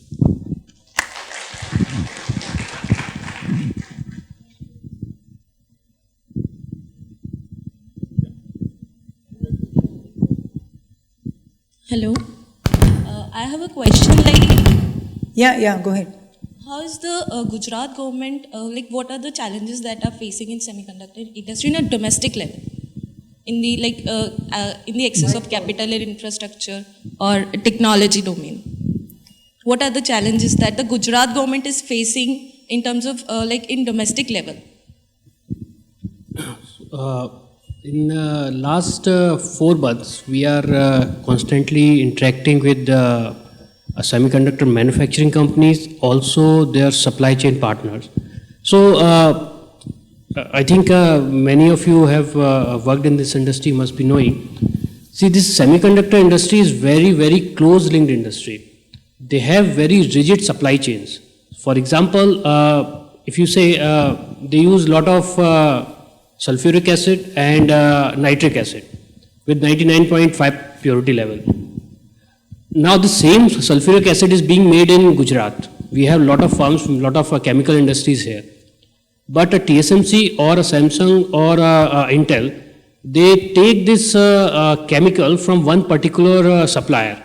Wherever they go, even the TSMC is making their plant in Arizona, US, but they will take the same supplier which they are using in Taiwan. So first of all, this supply chain is very rigid. So in domestic, if we want to reduce their cost by putting our domestic suppliers in the supply chain, that is a very tough job to do. Because it takes almost 1 or 2 years to approve that product by their semiconductor standards. So first of all, this is a one challenge to bring our own strengths. For example, Gujarat has a very huge strength in chemical industry. You name the chemical, we manufacture it. We have all those ingredients available here. But to make them a part of this semiconductor supply chain is one challenge. Second challenge is this industry is very much IP protected. All those instruments, equipment which they use, whether it's PVD, CVD machines, deposition, etching machines, wafer inspection machines, photolithography, one of the biggest equipment requirement, one of the biggest financial burden on a semiconductor industry is photolithography machines and the chemicals. So all these are very strict IP protected.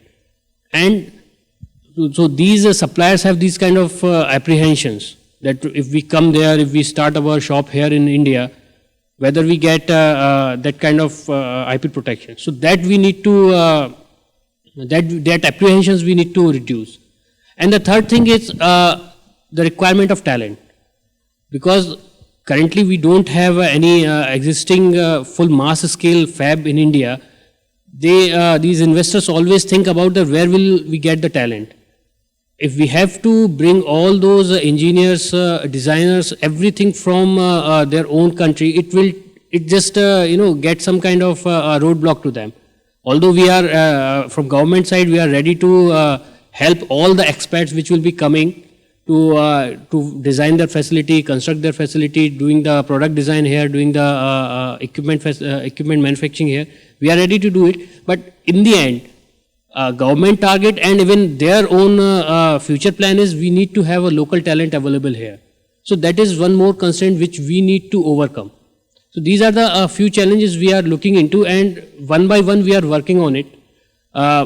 Whether it's regarding IP, whether it's regarding putting our own player into their supply chain, whether to create new talents. So these VLSI societies, IIT Gandhinagar, their own research programs, their own future course program, they will help us to become self-sustained in the talent pool area, and also their research and their product development will help our industry, our local industry, to be on that particular on that global standard, so that they can be part of any kind of manufacturing chain.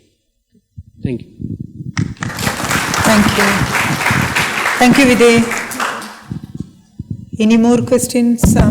We do have lunch after this, and then we have one more agenda.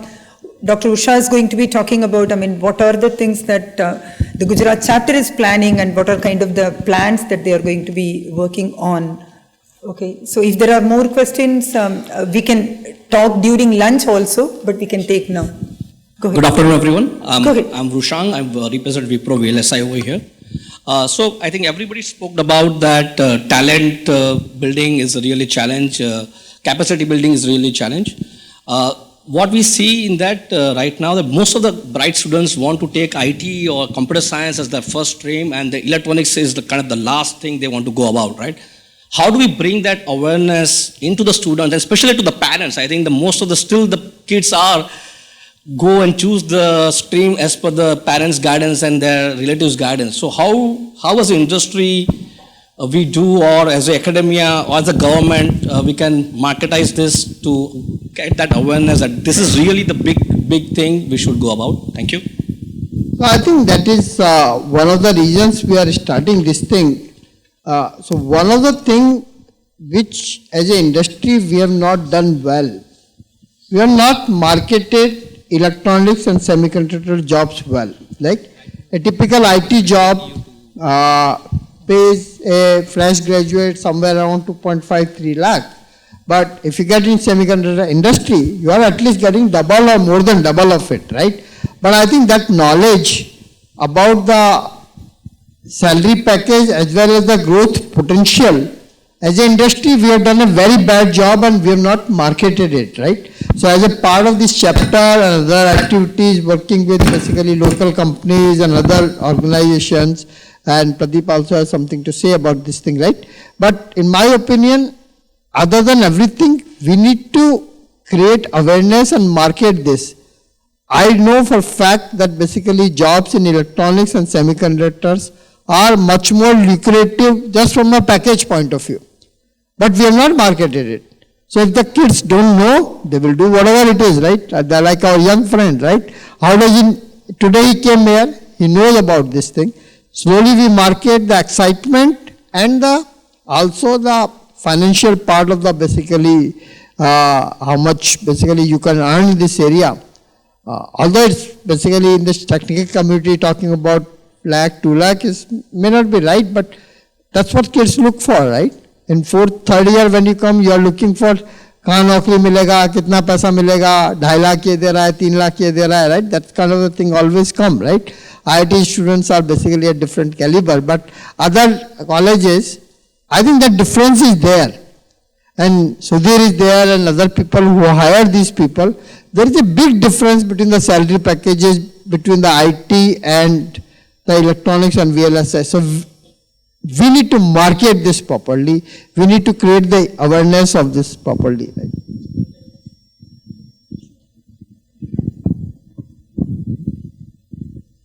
Usang, we are from Gujarat, okay? And you know our Home Minister, Amit Shah. Now, if you look at the last few elections, what worked for him and for BJP is the booth management. Unless and until we take this mission like a booth management, how the BJP is doing, we will not be able to solve this problem by conferences.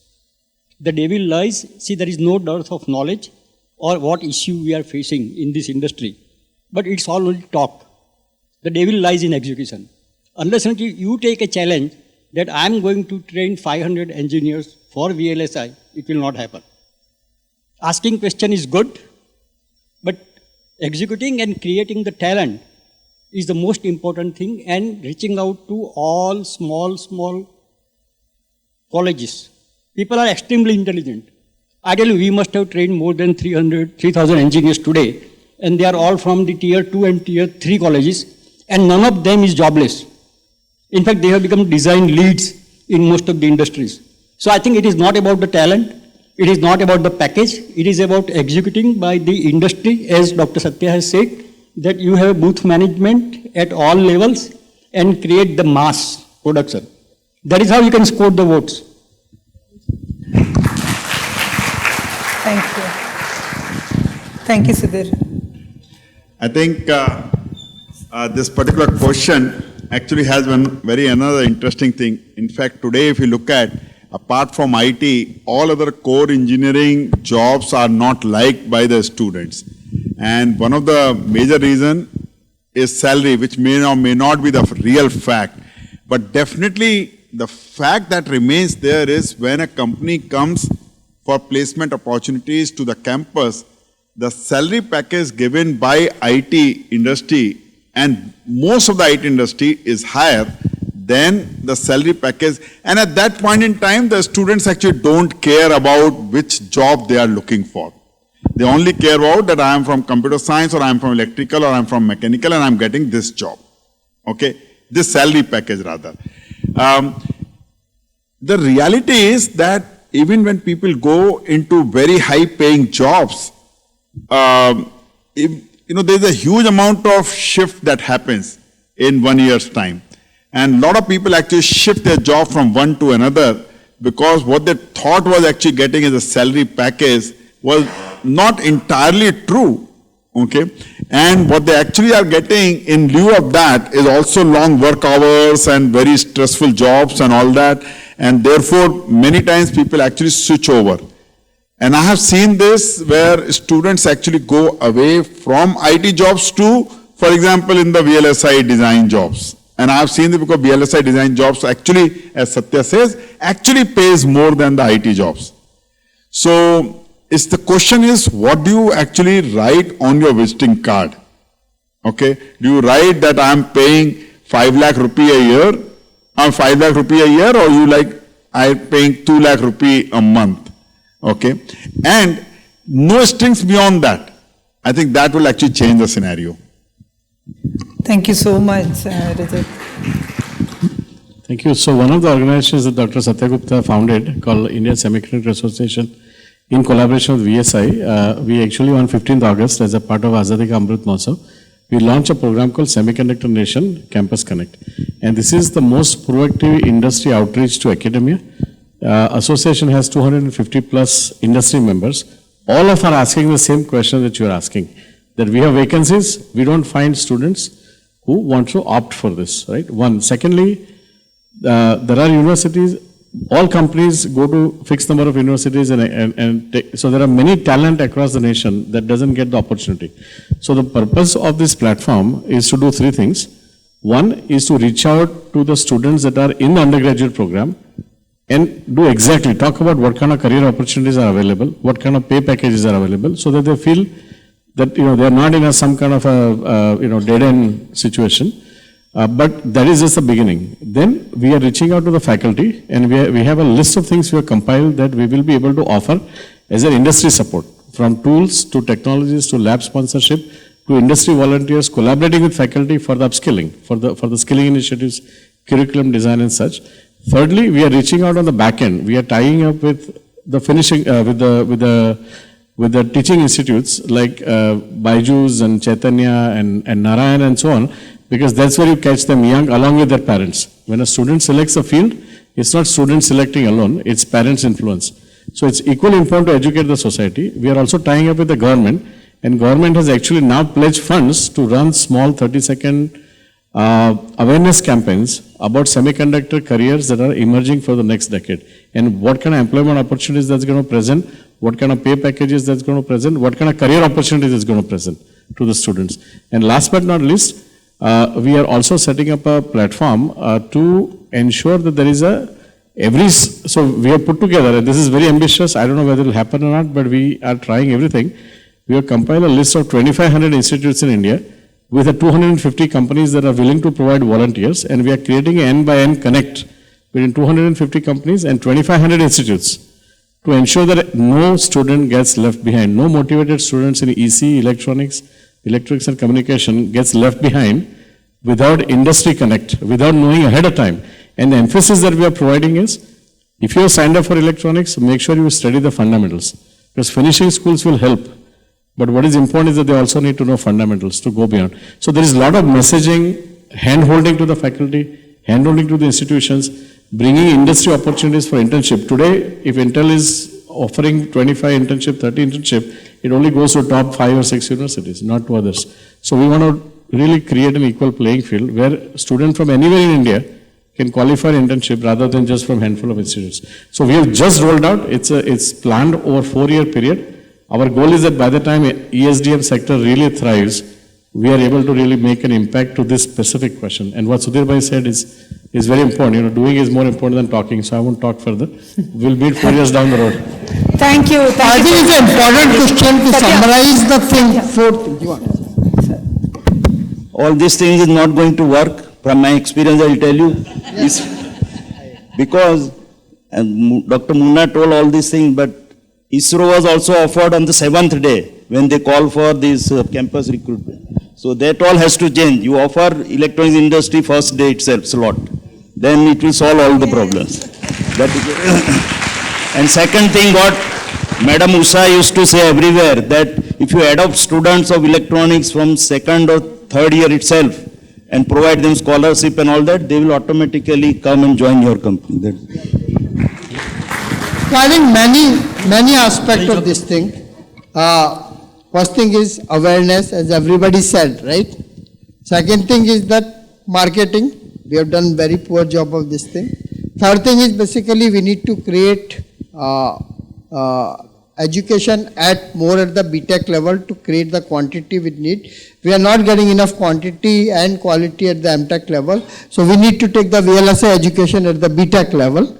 And fourth thing I'll say is the very extensive internship program, right? Because both, it's a need on both the sides, but we are not fulfilling, right? Companies need good interns, institutes need good companies to give internship. We need to make it happen so that basically at least, as Sunita ji said, we are basically targeting 85,000 students over 5 years. I want to double that target to 1.5 lakhs basically. So 30,000 students every year should pass out. Now these 30,000 students need to get internship. And I tell you one thing, when basically I interact with some of the US companies and all those things, Google and Microsoft and all those people treat their interns like princes. I tell you one incident, the Microsoft intern, a limo used to come to hotel to pick them up. That's the way they treat him, because they know they are the future employees, right? We need to focus on internship on both the sides, academics and basically industry both. Start the BTech program, do awareness, do basically the type of the training which Sudhir was saying. So all the things have to be done. I think it's a very good career for the people, students are there, and some of us can vouch for it. Like we had a very fantastic journey, both in terms of doing interesting work and also very good getting a financial remuneration. But we need to work on all these angles, and that is the core reason why we are starting these chapters basically into every second tier cities. Right? Thank you, Satya. And so I want to invite Vishal from Softnotics to say something, right? He is the one of the local companies. So, just what do you do? Everybody knows info chips, so I'm not going to ask. Yep, so I come from Softnotics. We are a design house overall for the embedded and VLSI world. So first and foremost, thank you for giving me an opportunity to talk over here. First, I think with India becoming Atmanirbhar in the Silicon Valley, this is a good start, and I wish all the best overall. I would like to contribute to all of the chapters wherever possible, and going forward, we would like to contribute on any of the areas that we can work on together. Thanks, Satya. Thank you so much. And one of the pillars of the industry, the EDA guys, we have talked about 3 big guys, right? Fortunately, we have representatives from all the 3 big EDA vendors. 3 of them flew from the Bangalore and 1 is local. I want them to say something that how do they feel this initiative and how they are going to support it, right?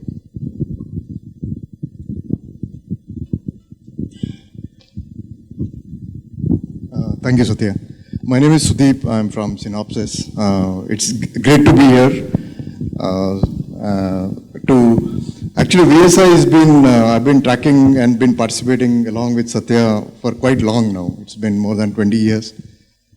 So Satya's vision was always not to put just the Bangalore as a Silicon Valley, but move out of Bangalore and create more chapters.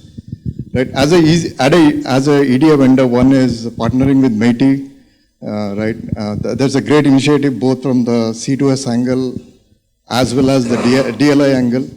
We are always there to support you in terms of knowing because electronics starts with running something in a simulation, right? Understanding your design from a simulation aspect or implementing it using a CAD tool.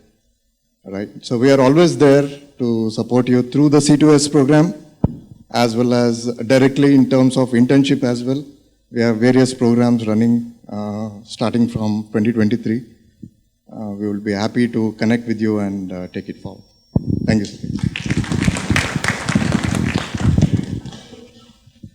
Hello everyone, good afternoon. This is Om from Siemens EDA. Thanks, Satya sir, Chetan ma'am for inviting us. So, you all know that Mentor Graphics has been in India since more than 25 plus years, and we have been one of the strong pillars from EDA to support ecosystem from academics through SMDP program through MIT to chip to startup now. and various incubator accelerator program. One is in FAPSI IIT Hyderabad, one through Government of Karnataka, which is SFAL Safal, and now we are also giving us full support to DLI program, what Sundar Madam talked about it. So, you know, it's not just about chip, IC, we are also talking about chip to system, because IC, you know, at the end has to sit in the PCB board which goes into the system, right? So Siemens CDA has been front runner into IC to chip system solutions. Coming to, you know, I would like to emphasize, you know, the contribution by Dr. Satya. First of all, congratulations to him getting the Lifetime Achievement Award during VLSI conference.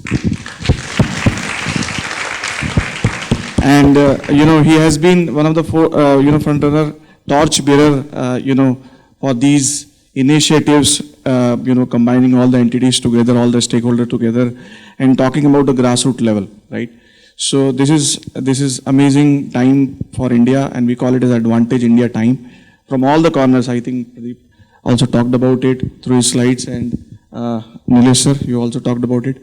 So, you know, it's a great time for all of us to really come together, starting from the student to the researchers, to the entry level, you know, students who can enter into the VLSI software industry, also to the shop floor guys, to a lot of, you know, even the ITI guys who can be part of the manufacturing, you know, ecosystem, to EVs, to telecom, and also to the architects who are already there in the SOC building today, with all top 25 companies are in India. So I think everybody has a role to play, and it's time to work together, collaborate. That's what we think. You know, break the silos, you know, have the competition, which is healthy competition, and, you know, join the force so that India can lead the world. Thanks.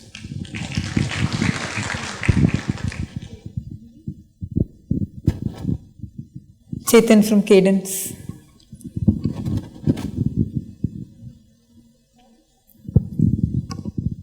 Hello everyone, Chetan from Cadence.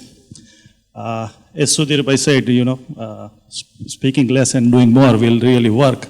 So every quarter I used to visit the Nirma Institute, and I do interact with the faculty, I do interact with the students. I take expert, you know, the lectures and all of that. So from contribution point of view, from the EDA people, you know, I'm just one email away. Just send me, you know, chetan@cadence.com. It's not only providing the tool, we are also interacting with the faculty and what's coming up, you know, in next 3 years, 5 years in our semiconductor industries. So Nirma is, you know, very proactive in interacting and inviting for syllabus definition or for expert lecture and everything. And every time I visit there, I like to visit it again. So I herewith request IIT Gandhinagar, DICT, LD, or anybody else, please, send us an email, just one single email away. I assure you, from response, you will not hesitate to write it again. Thank you very much. Thank you. Thank you. Thank you so much, Chetan, and all the EDA partners. And how much time do you have? No, we are done actually. I think I just want to, that a lot of people from the local institutions beyond the three well-known institutions like IIT Gandhinagar, Nirma and SVNIT is known, but we have people from IIT RAM, LDC and other colleges. So I want their representative to come and say that how they can become part of the journey and spread this basically semiconductor to the larger academic community in the state. Thank you. So thank you, Satya, for providing me opportunity. Actually, I was just asking for a mic, but it was not coming to me. So you have given me the opportunity. So thank you, Chetan. Actually, my students are working with Chetan at Cadence, and we are, we have a strong tie-up with eInfochips. About our, 60 students are taking internship at eInfochips, and Cadence has also given us opportunity for that. We are offering VLSI courses at our LDCE, and our students are using basically open source EDA tools, because unfortunately we do not have a licensed software with us. But we have EDA companies are, along with Sunita Madam, we request all of you to support some EDA tools to tier 2 institutions like LDC and other institutions, because we have a very intelligent students with us. Unfortunately, we do not have a high-end tools with us. So we request all of you help us for procuring EDA tools. And Chetan, we will, after going back to from this conference, today itself, I will request you to deliver expert lecture for our students. Thakur sir has already, before 2 days actually, he was at LDC campus. So we are always open. Our students are always ready to learn new things, and surely we will work together. And e-info chips, we have started. Sudhir Nayak sir has already started the expert lecture series at LDC. So e-info chips is we are working a very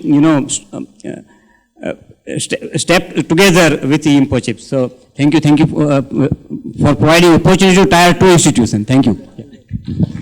Somebody from IIT then?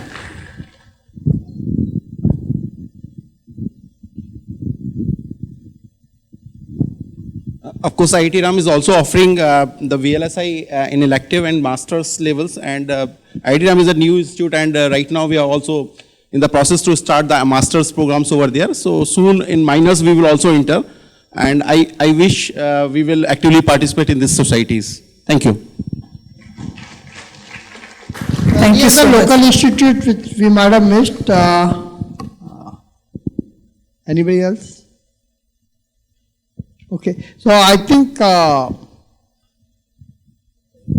please. I am Dr. Harishankar from SAC Ahmedabad. In SAC Ahmedabad, we actually working on various kind of the VLSI design, including digital, RF, and analog and mixed signals. And we have designed and fabricated many ASICs from the SCL and from TSMC, AMS. So here here also many students are coming. We are also giving the internship to the students, as our director sir says.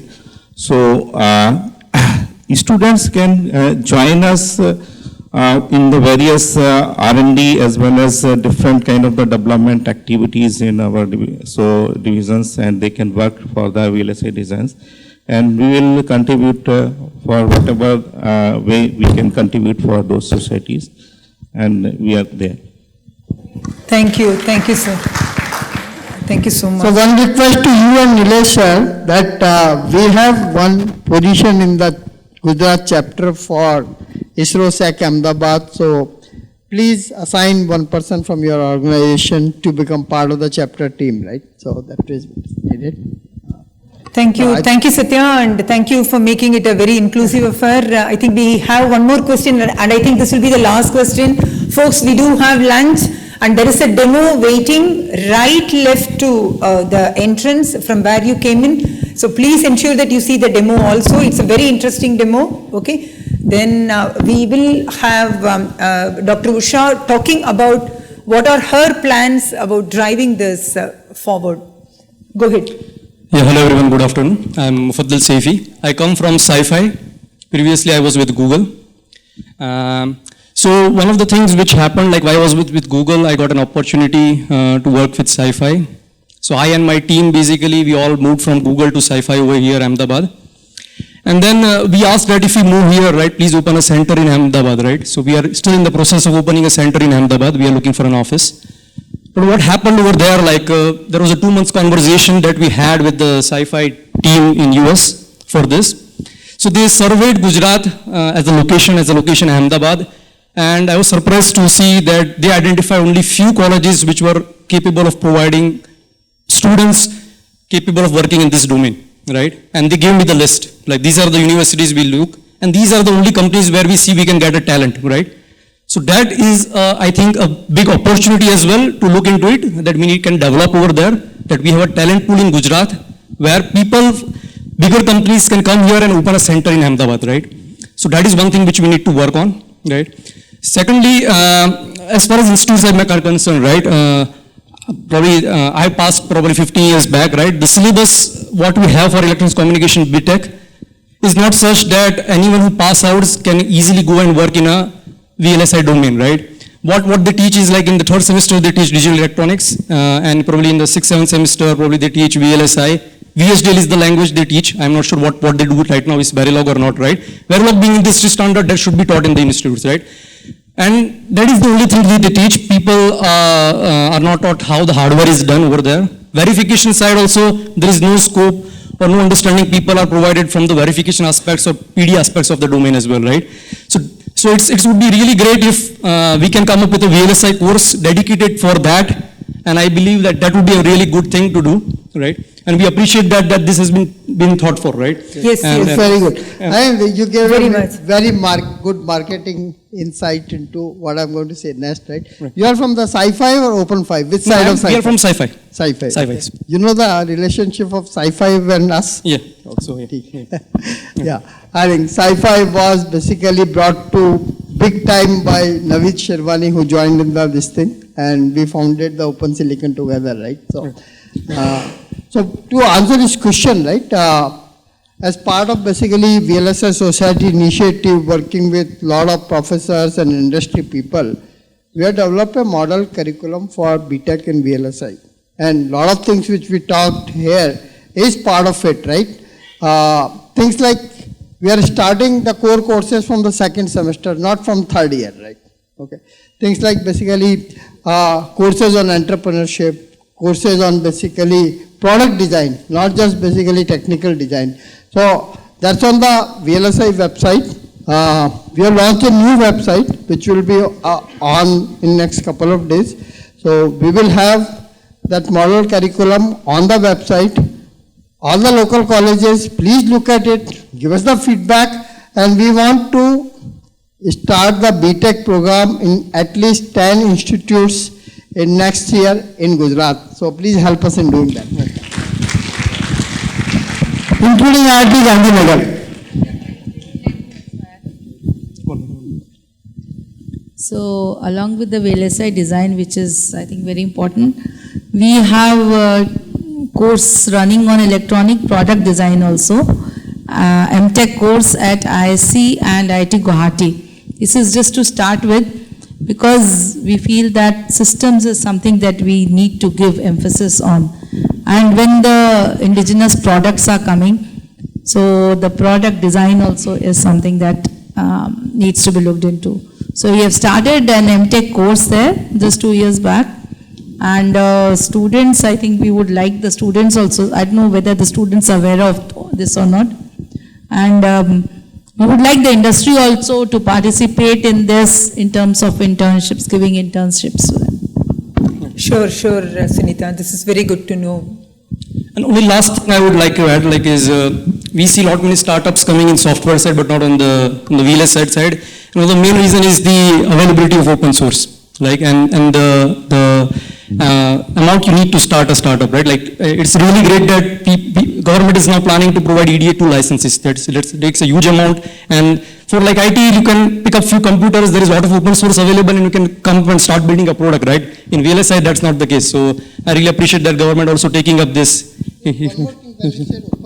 Yeah, we are providing everything from the government, but in case somebody is not able to get basically the industry standard tools from Synopsys, Mentor, Cadence, there is a program at UCSB called Open Road and Open Lane. Please check it out. It's a very good set of the open standard tools. Don't beat me up, my EDA friends, but but that's a one source, right? So I think out of all of these things, I want to say one thing, right? We have almost 20,000 startups in the software and probably less than 20 in the VLSI design. Through all of this, we want to make a chip design or chip product startup as easy as starting a software startup. You have a laptop, you have an idea, everything else will be provided to you. You go and design your chip, tools are there, manufacturing support is there, everything is there. Make it as easy as designing a software startup, right? Thank you. Thank you, Satya. That's a big audacious goal you have set for us. Maybe as the chapter also, all that we do in this chapter needs to lead to that, Usha. Please come over and then let us know what are your plans and thoughts about immediately getting into action.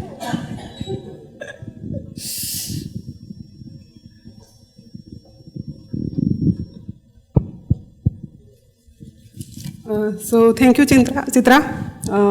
My regards to all dignitaries on dais, of the dais, my friends here. I know I am between you and your lunch, and from last 15 minutes that's gearing up ki fast karo, but I am not going to. I will take my time because I hardly get a chance to talk to the people, like-minded people, because I know this is a clear crowd of all VLSI aspirants. So मैं जाने नहीं देने वाली हूँ इतनी जल्दी. Talking about the things we have heard, because we have representatives from government, from METI, we have dignitaries from research organization, industry and academia. So now I clearly understood that what they want from VLSI Society of India, Gujarat chapter and academia as well. So let me put it in a lighter note, because when today morning I was getting ready for this event, my husband asked कि आज का क्या role है? मैंने बोला देखो ऐसा है, तो बोले basically industry wants student and students want industry, तो तेरा क्या रोल है? I said कि they both want to get married, but they don't know each other. So my role is to get them prepared in such a way that कि their शादी is last long.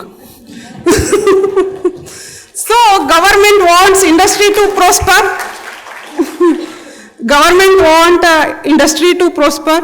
Industry want very good students. Students definitely want to go to industry. But this chapter and we academia has a clear role of a matchmaking such that that is a forever relation. Talking about my relation, just let me be a bit nostalgic.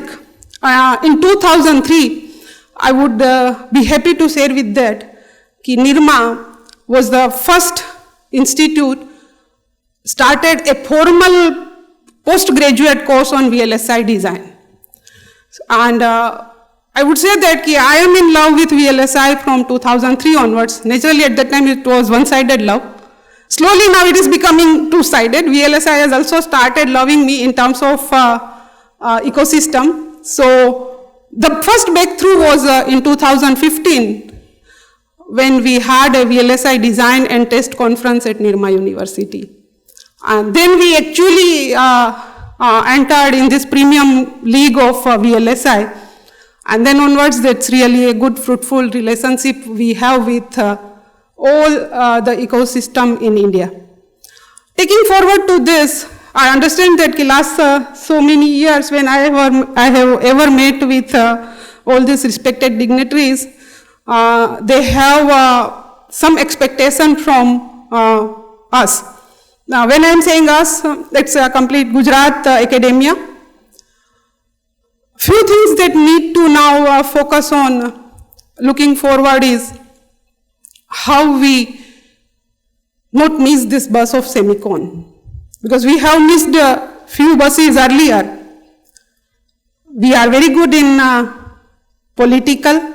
We have unprecedented people in political, I'm talking from Gujarat, in political region. The same is there in business. We have been unprecedented. No one can beat Gujarat in politics and business. Now this is the time when we become the same in semicon. So I don't want that Gujarat miss that bus. Let's be a role model for the entire nation. And this is the chance where Government of India, Government of Gujarat, METI, everyone is providing us.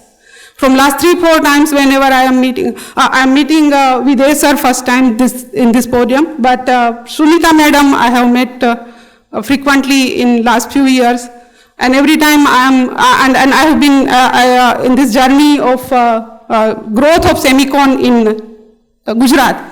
So I'm looking at, wow, something is wonderful going happen here, and me and my students should not miss this bus. So then when Satyaji was talking about Gujarat, such regional chapter, I thought this is a great opportunity, and he was very enthused to support in all the way. And see, this is what today we are all here. Now, before 3 days, he shared the slide, and in the slide there was last row where it was written that the further plan and activities by Usha Mehta. I was simply surprised and shocked कि अब क्या करेंगे? But now I think after having all the inputs from these people, I have jotted down what to do. And then I'm happy that I have a great team with me in Gujarat. Either it's an industry,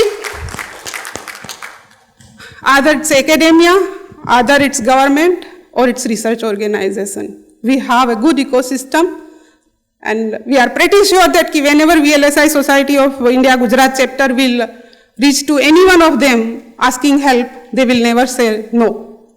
So with that, if I list down few of the activities that is in my mind is the first of all, it will be targeting the higher secondary students. The first major agenda item will be targeting higher secondary school students for nurturing their liking in electronics industry. That will be the first step.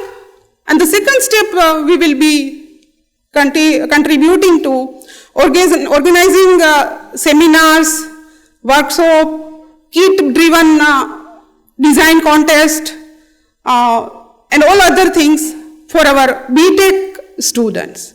When I'm saying BTech student, my major target is to reach out to all those tier 3 schools, colleges which are there in the far away regions of Gujarat. So we'll try to reach out them with different kind of seminars, workshops, and so on. The third target that we have is to start a mentorship program for research students, because we have PhD students who want to work in VLSI domain, but the live ideas and the nurturing that industry can provide, what is the basic need. So I want to have one industry mentorship program for my Gujarat PhD students, where there will be one-to-one relationship build up. That is the third agenda item for us. The fourth agenda item which I am looking forward is it's a vision by VLSI Society India that to start few colleges having the BTech program in VLSI design.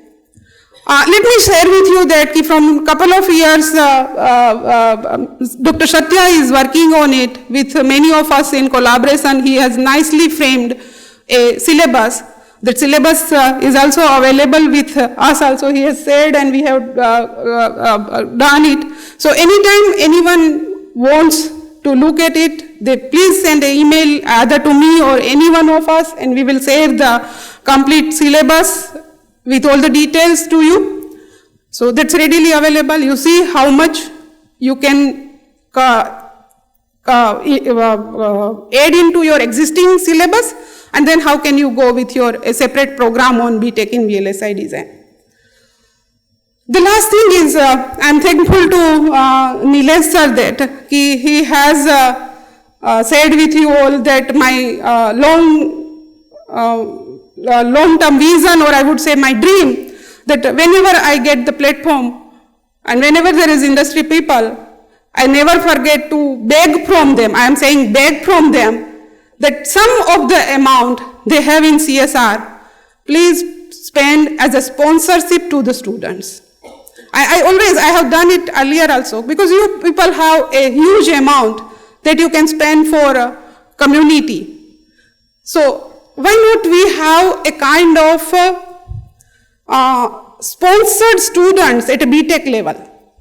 So it will be like, as I am saying, the same example कि शादी करवानी है, engagement पहले कर लो, then definitely there will be bigger chance of शादी. तो अगर if they are in BTech first year, there you are giving them a sponsored feeling. Oh, my fees are being paid by so and so industry.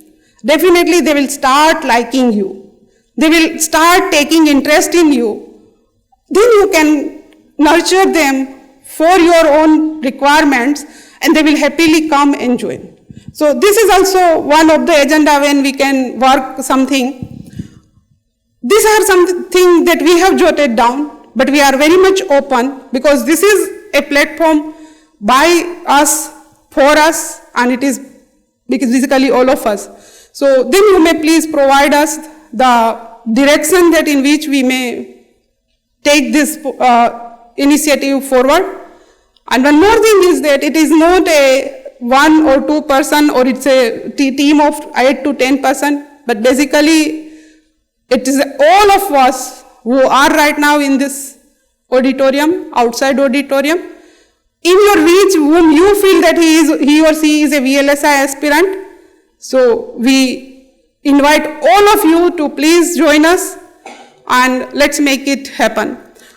At the end, because this is the last session, I would definitely like to say that extremely thankful to VLSI Society of India and Dr. Satya, Dr. Chitra.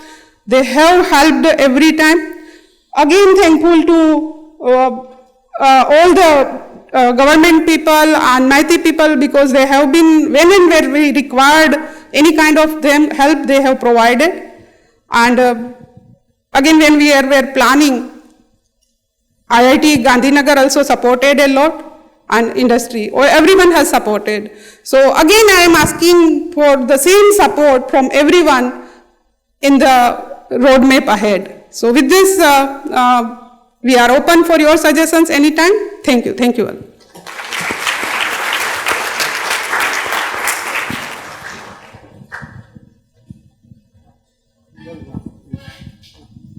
So, Usha ji started her charter with involving the high school students and the other people.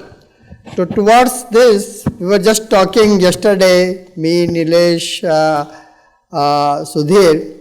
We want to start a unique initiative, and maybe Nilesh and Sudhir can come and talk about it. It's about basically creating a platform, exhibition, video and all of those things, which we can basically put up in a nice place where people can go and experience what is semiconductor is all about. So Nilesh, you want to come and talk? Please, Sudhir, go. And this is something Vijay probably support us.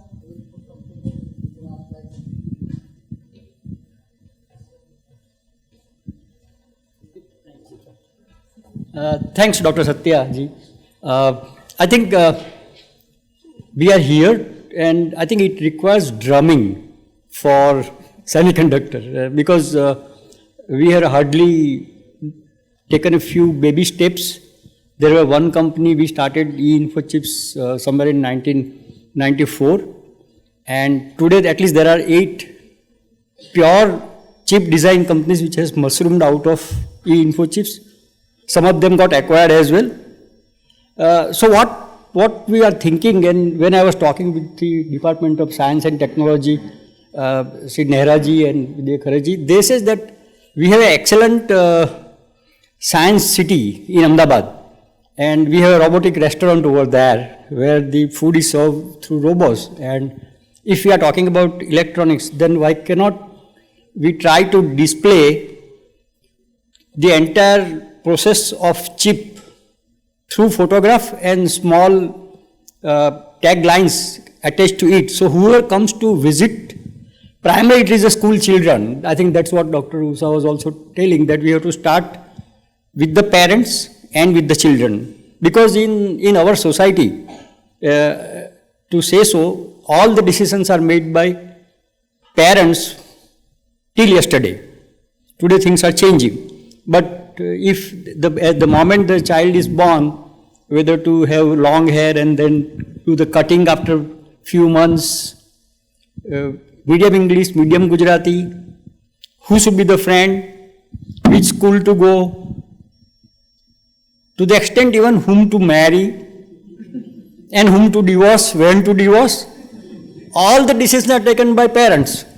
And one fine morning they'll end up into industry, and we expect them to take a decision. And when the customer asks when you will deliver, he will counter ask when you want.